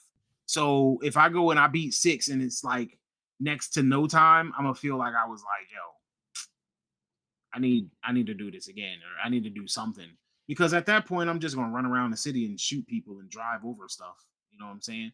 But like Monster Hunter, like there's always something to do, and it takes like I told you, I put 800 hours in the previous Monster Hunter, 800 plus, 1,000, 800 plus hours. But putting 800 hours, 1,000 hours into anything is a lot. You work 40 hours a week at work, like 800 hours is a lot of hours. Best like 800 hours over a span of a year and a half. Really? I think so. I thought we were talking about like a couple. It was a couple years that we were playing that. We played it for a couple years, dude. It wasn't I just retired like, from Monster Hunter before Alatrion and Fatalis came out, so yeah. you know. Best action adventure: Prince of Persia: The Lost Crown, Astrobot, Silent Hill, Star Wars Outlaws, Legends of Zelda: Echoes of Wisdom. All right, so I'm starting to feel like we ran out of things to put here. Best rope. The Wisdom, not so much action adventure. It is. Is I haven't played it yet. It plays like it plays like an upgrade like Link Between Worlds and like. Did you buy it? Not yet, but I just didn't Yeah. yet. I'm behind on Nintendo stuff by a lot. So best role playing game: Dragon's Dogma 2, Shadow the Erdtree, Rebirth, Infinite Wealth, and Metaphor. Best fighting game: Grand Blue Fantasy vs. Rising, Marvel vs. Capcom Fighting Collection, Multiverses, Tekken 8, and Sparking Zero. Sparking Zero should probably win that. Or no, I'll Tekken 8 might win just like that. But it's probably gonna be between those two. Let's be honest. Yeah. Why is Fighting Collection on there? It's not new. Yes, it is. Hey, it had Punisher, which never came out in America. I'm sorry, bro. Right? It's not even a remake. It's not. Best action game: Black Myth: Wukong, Call of Duty, Helldivers, Stellar Blade, or Space Marine 2.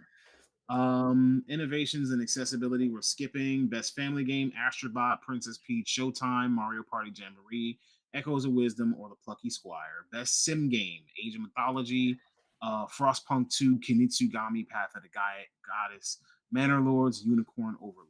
Now, it'll be Frostpunk 2. Speaking of Kinitsugami, game is I actually recently heard that they are like the game is good, but they're disappointed at how it's selling. So, I think I'm telling you, it's because it's basically like a tower defense type of game. That's what I was like.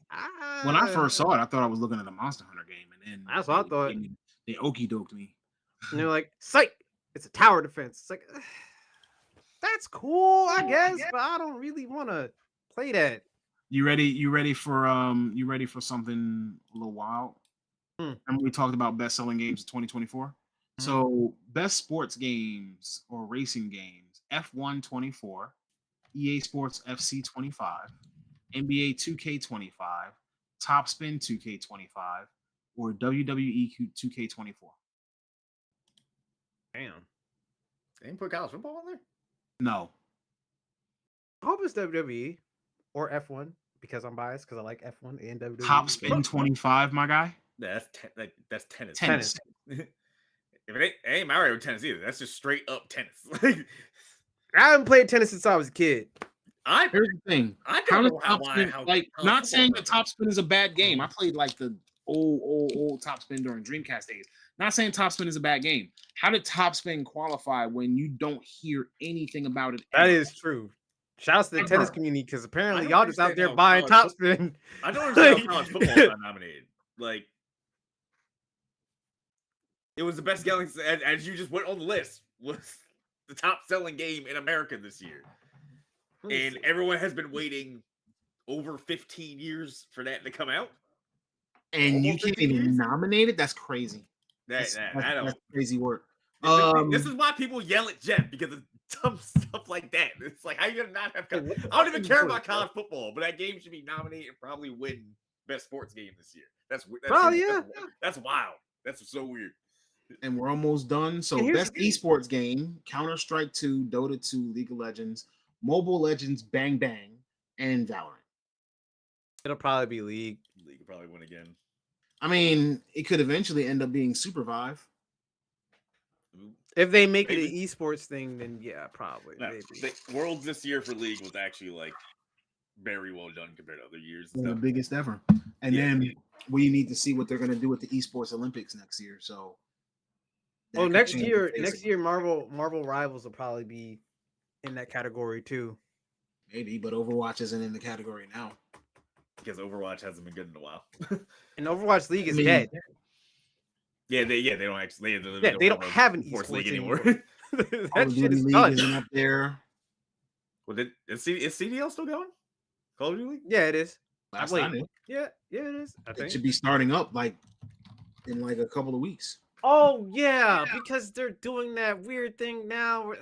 Yeah, Yeah, they start like early December and they go through it's to so like the stupid summer. that they decided to do that.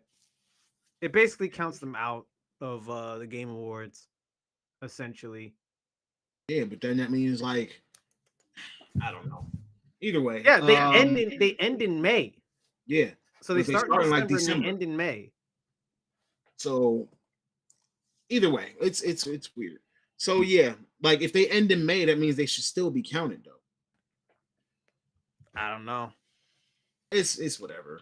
But either way, those are the nominees for the Video Game Awards this year. They're going to be giving the players an opportunity to vote. So if you feel a way about somebody being on here, being nominated, as soon as we have word that the nominations are live, we'll share the information so that you can go and submit your votes. So this way, games that you feel should be winning actually get an opportunity to win. So again, just wanted to kind of share that information with you. I know it was going to take a few minutes. Hold on. Now we're going to get into, huh? I want to say something too real quick Go for it. because it's still in the subject. So, given the sales that you were speaking about earlier, there's a lot of y'all frauds. Not our audience, because y'all play games. There's a lot of y'all frauds who have so many big ass opinions on games this year in modern games. And judging by the sales numbers, y'all don't play games. You play sports games because that's the biggest selling games this year, apparently. Sports games are typically the biggest selling game every year.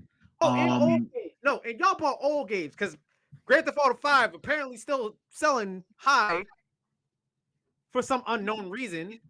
Yeah, that one was a little wild, but y'all bought old games too. Like, I don't want to hear people's opinions on modern gaming, bro. Like, these people. I'm not even going to comment about how many times I actually had the purchase or whatever Grand Theft Auto 5. These people don't play no games, bro. I don't want to hear nothing that they gotta say. Bunch of frauds. Modern gaming is horrible. You just gonna call? You don't play games, bro. Like you just gonna call people posers? I mean, they kind of are. Yeah, like y'all don't play games. Clearly, you got too many people that go on the internet and claim to like thousands people they know good games that come out this year, and it's like, okay, you self-reporting pretty hard saying you play like 2 games. It's like, yo, dead ass. Like, what are you talking about? Even I've played more than 2 games. Yes, you have. You own a good portion of stuff that's come out this year. You do. You might be right. You play way more. Yo, you own way more modern games than a lot of these frauds on the internet own. Likely, because I do have college football and Dragon's Dogma 2 and Helldivers I have. I'm gonna need to see some Power World I had on Game Pass. Played Power World, you know what I'm saying? Like, did you try Frostpunk 2 and stuff like that too? I did. Yeah, I did. That is a great game. I hope it does win Simulation of the Year. That is a great fucking game. It's hard as shit though. It is. Because now you have to deal with like, it's not so much the weather that you have to worry about in that game. It's the politics in that game that you have to worry about now, and all the decisions that you make. True. Which I love that they took the focus off of like the survival aspect, more of like, how does this civilization actually survive politically? I was feeling a tad lost, you know what I'm saying? Like after a little while. I ain't gonna hold you that. I found tutorial camp and bro, that tutorial. That was kind of deep. I was like, what the fuck? Yeah, that was kind of deep. Like, only to come back and find it later. Yeah. What? Yeah, that was kind of deep. So yeah, like, so yeah, definitely a good game. Just not up my alley at the moment. That's all. Understandable. So I want to get into our last topic of the night. We're gonna cap it off real soon. But not long ago we actually discussed about Microsoft and their future in the gaming industry, and I said maybe Microsoft shouldn't make any consoles anymore since they, typically go into the red, and we had that discussion, and they definitely said that they're definitely making more consoles. Then we came out with the news that Microsoft actually might be making a handheld console. It's actually in early development, from what I'm understanding. It was the rumor news. And so, since the rumor news was that Microsoft was actually developing a new console, now this week's rumor news is Sony's developing a new handheld console that's a standalone. So it's not the PlayStation Portal. They are literally working on developing a new standalone handheld console that runs games natively. It's currently in its early stages of development. This is actually going to be the first time since the PS Vita back in 2011 that Sony has made an attempt at a standalone handheld. The PlayStation Portal was handheld, but obviously you had to be kind of tethered or on the same network as your PlayStation 5, and it was basically screen mirroring your PlayStation 5. So there was a little bit of latency, a little bit of lag. You could only play games that were on your PS5. Recently, the PlayStation Portal has done an update where you are able to play your PlayStation games, but they're literally going to be games from PlayStation Plus. And it's like there's only like 120 games right now that are available for that service, and you do have to stay connected to the internet because I think it's a streaming thing. Yeah, it's gonna stream the game to your portal. Right. So you don't get as much latency or lag or whatever, but because you're not going from the server to the console to the Wi-Fi to the handheld. Now it's server to handheld. Handheld, so, it takes away some of the middlemaning. Or console mirror. It takes away the console mirroring portion or whatever. Like you don't try to competitively play Call of Duty on a PlayStation Portal through your PlayStation 5, thinking that you're gonna be, like you literally have to be ahead of yourself in order to like be good enough, I guess. But anyway, obviously we know that over these past few years, since the PlayStation Portal and Vita and all of that stuff, there have been a few new people jumping into the game. Nintendo has always been the king of handhelds, but now we got Steam Decks, we got the Legion Go and the ROG Ally, and we have MetaQuests and VR devices as well as AR devices. So since all of these different companies are now stepping into the handheld market, do we think that Sony has a chance of success with a new handheld console? Yeah. Do they have to put in more of a marketing push for their handheld than they do their PlayStation 5? I still think that they should. I still think they should put marketing. I still think they should put marketing towards the new handheld of whatever it's going to be. But I think now is like a better time than ever for any of the companies to kind of put a handheld out, because the Steam Deck and the ROG Ally and the Lenovo Go and all other stuff have kind of cracked that barrier that was there for portables for a long time, or portables were often seen as like they cracked the hardware barrier too, in my opinion. Yeah. Portables used to be seen as a kid's thing. Right. Remember that? Like some people, some of us have parents that called like every single thing a Game Boy. Not mine, but like not mine. There are people who are just like, oh, that's a Game Boy. What's that big black Game Boy you got at home? Mom, it's a Game Gear. You're like, what Game Boy did I buy you this year? The Game Gear, Mom. It's a Game Gear. They're different. But now, Mom, it's the Sega Nomad. Yeah, right. Hey, if you had a Nomad, you was big balling. I mean, it wasn't me. Wasn't me. It is crazy. The Nomad is the first portable console. Most battery wastingest console ever. That's true too. But the fact that it was playing like full-size Genesis games, cartridges in a handheld is very groundbreaking for the time.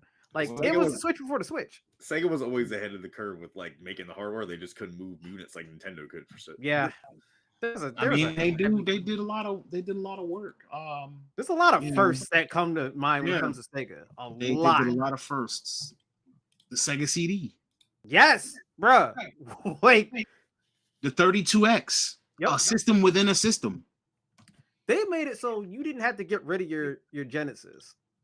They wanted people to kept just that buy the thing living. add-on to get the graphics bump. That Yeah. was genius. Because guess what? While everybody else is out there making new consoles, you don't have to go and buy a whole new console with them. You just go buy this little piece. The thing was that the shit was hard as fuck to set up. Yeah. Yeah. I'm but a kid, and I'm trying to shove these little metal plates in my Sega Genesis, whatchamacallit, and then shove this attachment, and it. Yeah, I had The fact that they had thought these things out is insane. I would love to meet the engineers behind the Genesis and all those add-ons to it, because that is like expert level engineering right there. That y'all figured that out. or advanced, like super advanced level, like planning. Yeah. Like Like if this was in mind from the creation of the Genesis, that like, hey, it could do this, it could do that. Somewhere down the line, we're gonna put these things out for it. That is crazy. yeah, I agree. Shout outs to Sega. I really wish that they were still doing it how they used to do it, but Sega does what Nintendo don't. that's because Sega actually likes their players. Yo, dead ass. Nintendo hates us. That's why, even though their company really struggled for a good while, they are still making games to this day. Listen, They I are still still have functioning as a company to this day I still in have some dreams. capacity. I still have dreams that Sega's just gonna one day announce a console. I think we make this joke almost every episode. Dreamcast 2 is coming. It's like, We do. We really do. I want it. I want a Dreamcast 2 so bad, bro. Cope. I am coping. All right. It's real to me. huffing on that copium. It's real to me. Yeah. So, what would any of these companies, and I'm talking Asus, I'm talking Lenovo, like what would any of these companies need to do in order to kind of take the throne from Nintendo?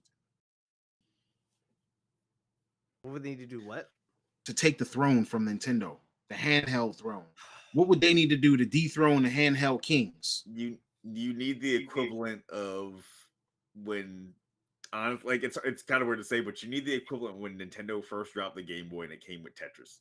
You need something that just kind of like revolutionized like having that console and like that killer app game. Even though Tetris is obviously one of those simplest games, obviously like just to approach and get into it.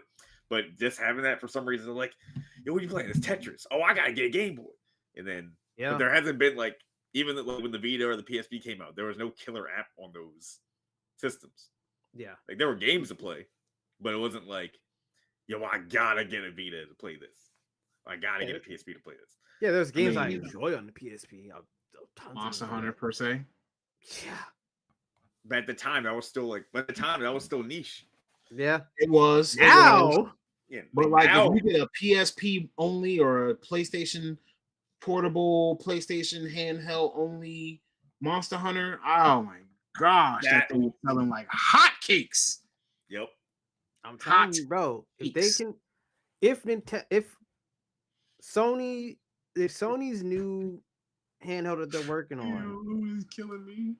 although technically now, if you think about it, if we think of Steam Deck, ROG Ally, Lenovo Go, right? Mm-hmm. You can play Monster Hunter portable on it now because Monster Hunter Wild you can comes just get it out off to be Steam. available on PC. So That's how I've been playing Monster Hunter. That's how I was playing Monster Hunter when I was traveling. Yeah. That like literally like the one thing, like the main thing that my Steam Deck plays when I'm traveling is Monster Hunter because Cyberpunk kills it too fast. Yeah. Maybe some Vampire Survivors, but now my Steam library is, significantly larger than it was the last time, because last time I believe it was whatever that Marvel game, the strategy type Marvel game. Another thing to Midnight Suns? dethrone. Yes. True. Another thing to dethrone Nintendo is price point. That's a big thing too. Price point and battery life. Yep. Those are big things. You need killer app, price point, battery life.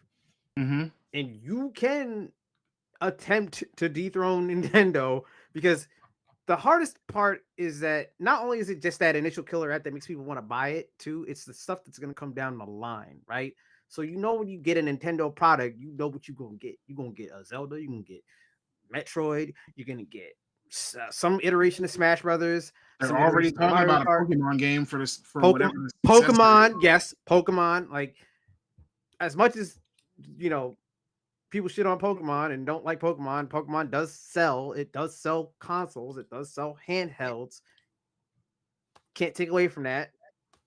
Like, how do you beat Nintendo's library? That's like their biggest arsenal. It doesn't. The hardware never mattered when it comes to Nintendo. But that's a non-factor. At the end of the day, Sony still has a nice arsenal that will make people like they just need first party stuff. They just need to focus in on their first party stuff, because in my opinion, I think Sony's gotten way too comfortable and has kind of like dug themselves into a hole, or rather put a box around themselves, where they used to be more experimental and create things like Jack and Daxter and Ratchet and Clank and stuff like that, right? Yeah, if you put out a handheld and there's no Ratchet and Clank and no God of War, no, you know what I'm saying, like nothing first party, you cooked. Yeah, like we did get a new Ratchet and Clank, and we did get a new God of War. Where's Jack though? We haven't had a Jack game long time. In a long time. Yeah. Is that the last Jack game? I think so. Where's Infamous?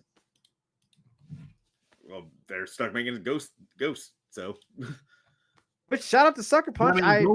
Ghost is amazing. So I'm okay with that. You know what I'm saying? But still, like, we liked Infamous.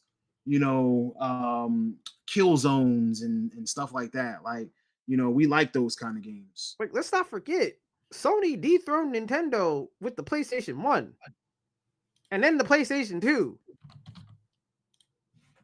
because they experimented. They had a lot to offer when it came to their first party offerings. There are things that people couldn't get on Nintendo that you could only get on PlayStation. So Sony needs to go back to its roots, in my opinion. So let me ask a smart question. With hearing and seeing all of these different people getting to the handheld market, right? What does Nintendo do next? Is the Switch successor another hybrid console where you plug it into a dock and you can take it out and walk around with it in your hands, maybe with better, better hardware in general, because obviously it needs more RAM, it needs more everything. Or do they make the next console a hardwired TV, style console? No, I don't think they can go back to that. No, they can't. They're Nintendo. They can do anything. They could, yes. I don't think it would have the same But if they make one of those, do they make something that is because all right, here's the thing. The Switch gets a pass because it was portable. Yeah. That's a big thing that helped it sell. Yeah, but I'm saying, even before the Switch came about, they still had the DS. So they were still selling portable stuff. And it still sold well, the DS. But what was their last hardwired in the fucking the Wii U? And what happened then? It sold horribly. That was their worst selling console. Do you know what came before the Wii U? The Wii. And it sold great. Because it had motion controls and had easy barrier of entry. Gimmick. What is Nintendo's next gimmick? Honestly, because the Wii U's gimmick was, it's still a Wii, but now you get a tablet controller, which no one cared for. Their next move is honestly Switch 2. Switch 2, stay on course. Is it going to be a Better Switch hardware. 2? You know what I'm saying? Like, are they gonna go with, you know what I'm saying? Like, They might not. Nintendo has Nintendo likes to do habit of- their own thing. I But can it's- see them potentially going with more augmented reality stuff. That could be it. Yeah, I could see that. I'm gonna be honest. You give me a pair of glass, like I showed you that console, that PC with the AR glasses. I'm gonna be honest with you. If I had the money to spend, like if I just had fuck you money today, I would have an Apple Vision Pro.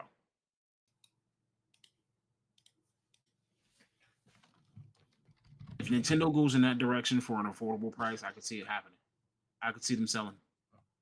Could you imagine me sitting here and actually running this episode with you guys on an Apple Vision Pro? But it also has to be something that's family oriented, because that is always their strategy.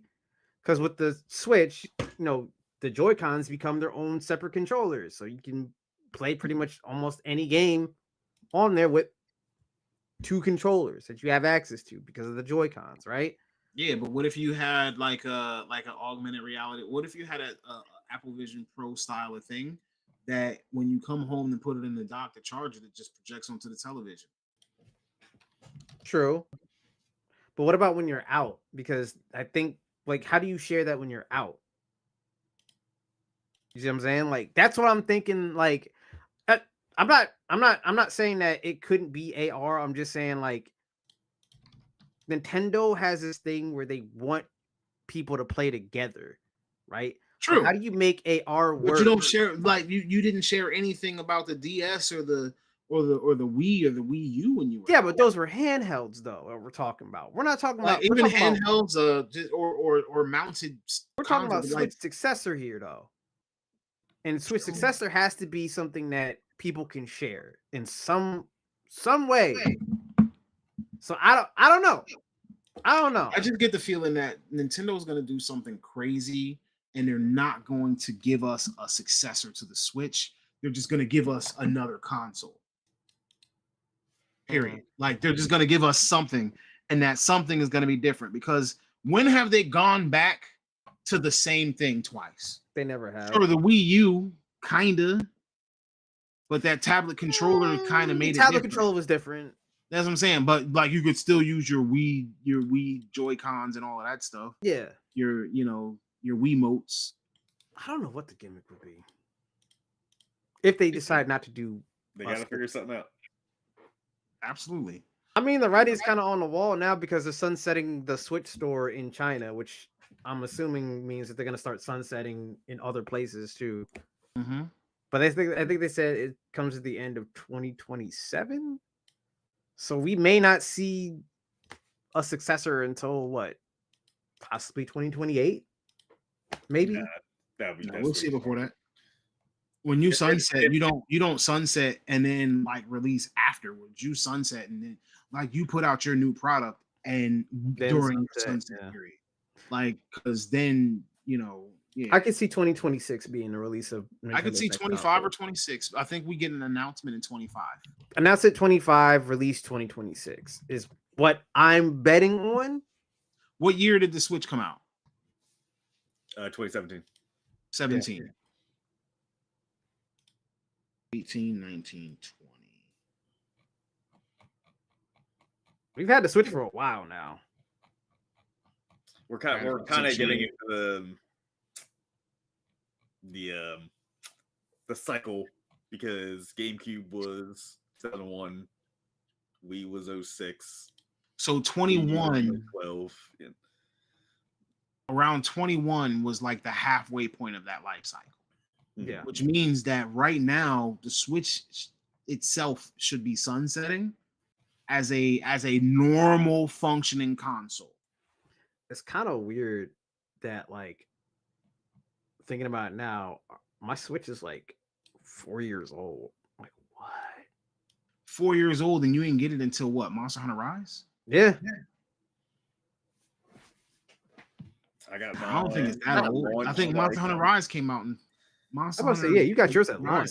No, like 8. Yeah, I 6, got my 7, original one at launch. like a couple months after launch. It was like fall 2018 because it came out February 2017. Yeah, like October that year, something like that. Whatever Nintendo does gimmick wise, it has to hit. Because if it hits like the Wii U did, that Microsoft and Sony's handheld would whoop its ass. Yeah. So I think I want to pass this one over to V. V, why don't we make that a question this week? What is the next Nintendo console going to be? Is it going to be handheld? Is it going to be a regular console? Will it compete with the PlayStation 5? Will it compete with the Xbox Series X? I'll think of ways that we can. Don't think that it will compete with. I mean, I don't think that Nintendo should walk into that realm of competing with them. Like, I don't think they that never you want do, to try to. I don't think that you should have 797 teraflops and be advertising that to people because you want to tell us how powerful your console is and you want to make it out to be the most powerful console ever. And then never decide mattered. that, every game is made for the Series X is also going to be made for the Series S. So we get dumbed down versions. I mean, that's I just don't like when they talk to us in teraflops. Talk to us in numbers and things that matter to us. So if you're Sony and you're telling me that this console that you're putting out is better than the Xbox, tell me in terms of graphics. Tell me in terms of things I care about. Show me that you have more storage.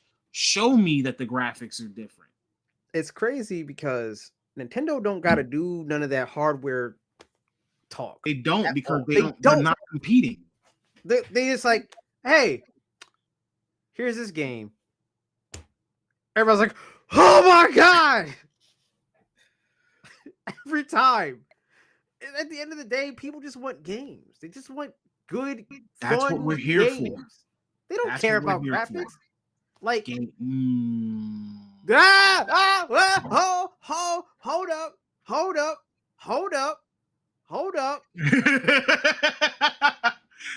If graphics mattered, Zelda Tears of the Kingdom would not sell as well as it did.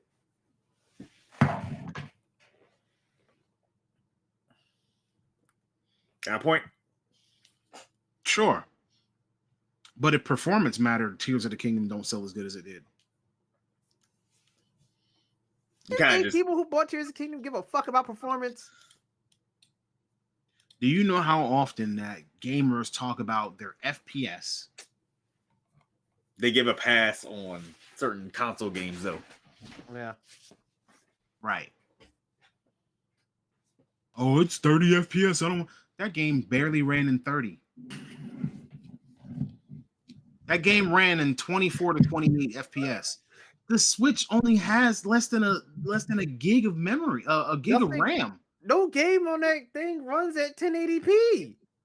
It's 720. Like, what the fuck y'all expect, bro? Like, here's the thing. I feel like the graphics thing only holds true if your console is promoted and advertised as a powerhouse. That's when you get to have that FPS argument. Nintendo gets a pass on graphics because it's a handheld as well. And so when you minimize that screen, the graphics get compressed. Yeah. And so if you had a 1440p screen, you would obviously go from a screen that shows you everything like this to something that's like this. Yeah. Just the compression is crazy. So I get it. Like, I get why they would get a pass too. Yeah, I mean, like I was saying, like, Nintendo should get a pass because they're not this hardware powerhouse. You didn't even promote yourself as a hardware powerhouse. We know you're not. Your focus is the games.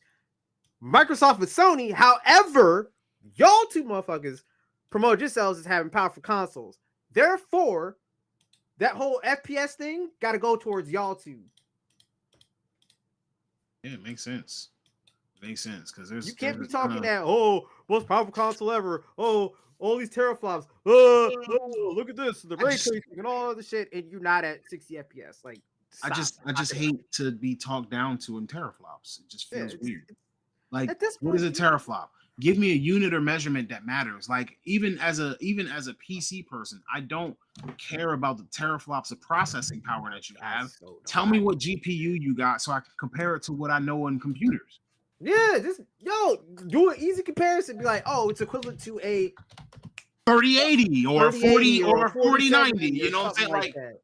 you're not going to be equivalent to that, but tell 'Cause me what all it three of is. us- So this 'cause- way I know, like at this point, since these are mini computers, give me computer comparisons. Yeah, Talk me computer knees. Yeah. computer needs. Compunees, like come on, like Because give me all computer three of comparisons. us here have pretty good PCs. So for us, that whole FPS argument don't really. Why are you even having that with us? Yeah, like because we know that you're gonna lock your consoles to 120 because that's the most a TV can do. And it's gonna be upscaled In resolution. most by the games, way. I'm gonna turn on the performance mode, not the Absolutely. fidelity mode. Yeah, I don't give a shit about. Because graphics don't matter. I ain't gonna hold you. I don't give a shit about ray tracing. I ain't gonna. I'm. Oh, keeping you don't that like seeing the water reflections in Spider-Man's? I don't look at that. I don't care, bro. I Have you don't seen the look at that comparison shit. between the PS5 and the PS5 Pro? And people acting like the PS5 Pro was worth the $700 more that they paid? If you listen, if you bought a PS5 Pro, you got fleeced. I'm sorry. I mean, Although I ain't gonna lie though, that anniversary edition that looks like the PlayStation 1, fire looking. I would totally get that if I had the money for that. I do want that controller. If I can find that controller, the 30th anniversary one? if I can just find a That one- controller, That was does just look on nice. sale again. huh? I said that was just on sale again the other day. Really? Yeah. Send me that So link. you might want to relook at that. It The even one comes that with a I was little looking PC. for was the 30th anniversary Pro controller. The DualSense one. Oh, how much is that? Like The DualSense Edge, sorry. $219, yeah. God damn. It does look nice. If I could have found a deal for it sold out, I probably would have splurged on DualSense Edge and got that. Hello, Nicholas, aka Hammer Mountain. Oh, Nick's in there. What up, Nick? What up? But yeah, that DualSense Edge 30th anniversary PS1. Oh my gosh. When I looked at the base one and then I looked at I was like, yo, if somebody came up to me with the 30th anniversary PS5 controller, I'd be like, it smells like poor in here. Not the money, y'all. There's poor people. There's poor people around here.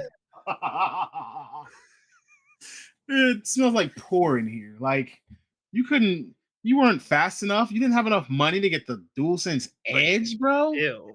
Like, where's your Oh. Edge at? Like, granted, I have a DualSense Edge that I've not yet used, but What? Huh? You have a DualSense Edge? Yeah. Wait, Yeah. wait, Keeping it fresh. Am I reading this correctly? PlayStation 5 DualSense wireless, not the Edge, the wireless, just the normal. $150? $80. The regular DualSense? It says it on Walmart. The it's regular 150. 30th anniversary was Oh, $80. yeah. The eBay scalp price is $150. Yo, Once they buy it out, bro, you know like what? once it's bought out, you cooked. I'm not even gonna say what I would like to do to scalp. People buy stuff just so they can resell, bro. You know this already. I'm not gonna say what I'd like to do to scalpers just for the sake of us not getting like banned, but like, yo, fuck scalpers. Catch a For tiger real. by their toe. But yeah, see, look, I gotta do some just here. You go hustle. Like you are. I don't open Not you, I I'm don't saying. open the case very often, but I've You've had never since, used like, it?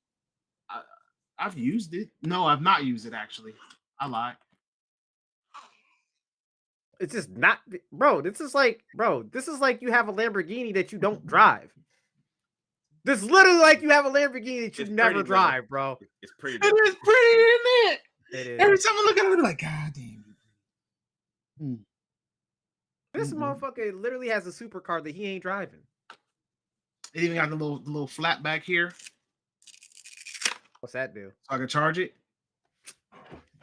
Now you're just showing off. now you're just showing off. And you don't use it. You don't use it at all. You never used it. I have not used it yet. I will use it. I will use it. If this motherfucker gets rich and I see him with like a fucking Ferrari and he's like, it just stays in his garage. He just never drives it. Like, why the fuck did you buy it in the first place if you never use it? Right. New car smell. Thank you. But my trusty blue here, you know, she put in work. So I haven't had to use it yet. You know what I'm saying? So like legitimately, since my trusty blue here put in work, even though there's a little bit of stick drift, I gotta fix you again, don't I? I got lucky. I don't have stick drift on mine. Mine is just like base out the box. PS5 came with the console controller. Oh no, I done been through. My white one died too fast because I still have the launch model PS5. Yeah. So like technically mine was not launched. No, mine was batch one. Like wait, me and Easy's batch too, isn't it? I guess probably whatever April the following year was. That's April. Yeah, no, I got mine November. Oh yeah, we didn't get it that same year. Yeah, that is right. Yeah, I got mine November. Like, it launched here. I was like, I need to have this for my birthday. I got it like 6 days after my birthday. That was not a fun time at all. Trying to get a PS5. That was horrible, bro. The meme game was crazy though. That is scalping game. The bot game was crazy. Like that was how I learned how to use product trackers, in stock trackers and stuff. Bro, I hate like they've ruined everything. They've ruined sneakers. They've ruined. I'm about to say the Shoe Boys is the ones that did it. Yeah, I know. Yeah. They moved off of shoes and moved to games. Then they moved off of games and moved the cards. Yeah, like oh, you should see the amount of scalping that happens in cards. I'm telling you. Like they will buy out, they will get to the distributors. They won't go to the stores. They will get to the distributors. Here's my and thing. buy cases. Like you see warehouse, like I've seen pictures of pallets of cards. Here's what bothers me though the most out of that whole fucking thing with scalpers. It's not the fact that you did it, which okay, it kind of is the fact that you did it. It's the excuses that you make up for it. Talking about, oh, I'm just feeling a need and it's supply and demand. Like, nah, yeah, bro. Like, just be honest. So that you could fulfill the supply. Like, just be honest. Don't lie and be like, oh, I'm just filling up supply. Just be like, yo, I'm an opportunist. It's the game. Game is game. And all you gotta say is game is game. Yeah, you could have just told me that you saw an opportunity, you took it, and I'd have been fine. Like, I bet you got that. Cool. But right. You trying to make it up like you doing me a service. Hey, yo, why you tickling his chest, bro? Quantities of something that was at a regular price. Oh, I said, why you tickling his chest? It looked like you was over here rubbing on his nipple real quick. Nah, my cat's behind me. Oh, I'm like, why you tickling his chest? I was like, why? I gotta go play Stalker 2. It is on Game Pass, y'all. So you know, if you have Game Pass, Stalker 2 just came out. It's not for the faint of heart. I'm gonna warn you that now. Yeah. That game don't hold your hand, apparently. My understanding. All right, so there's no telling what we're cooking for next week, but I'm sure we'll come back next week with something quite entertaining, and we're gonna have good conversations. I thank everybody for joining us today. But at this point, we just gotta be out. But remember, if there's ever anything you want to achieve, sometimes all you gotta do is press the start button. Yeah. Peace. Later, y'all.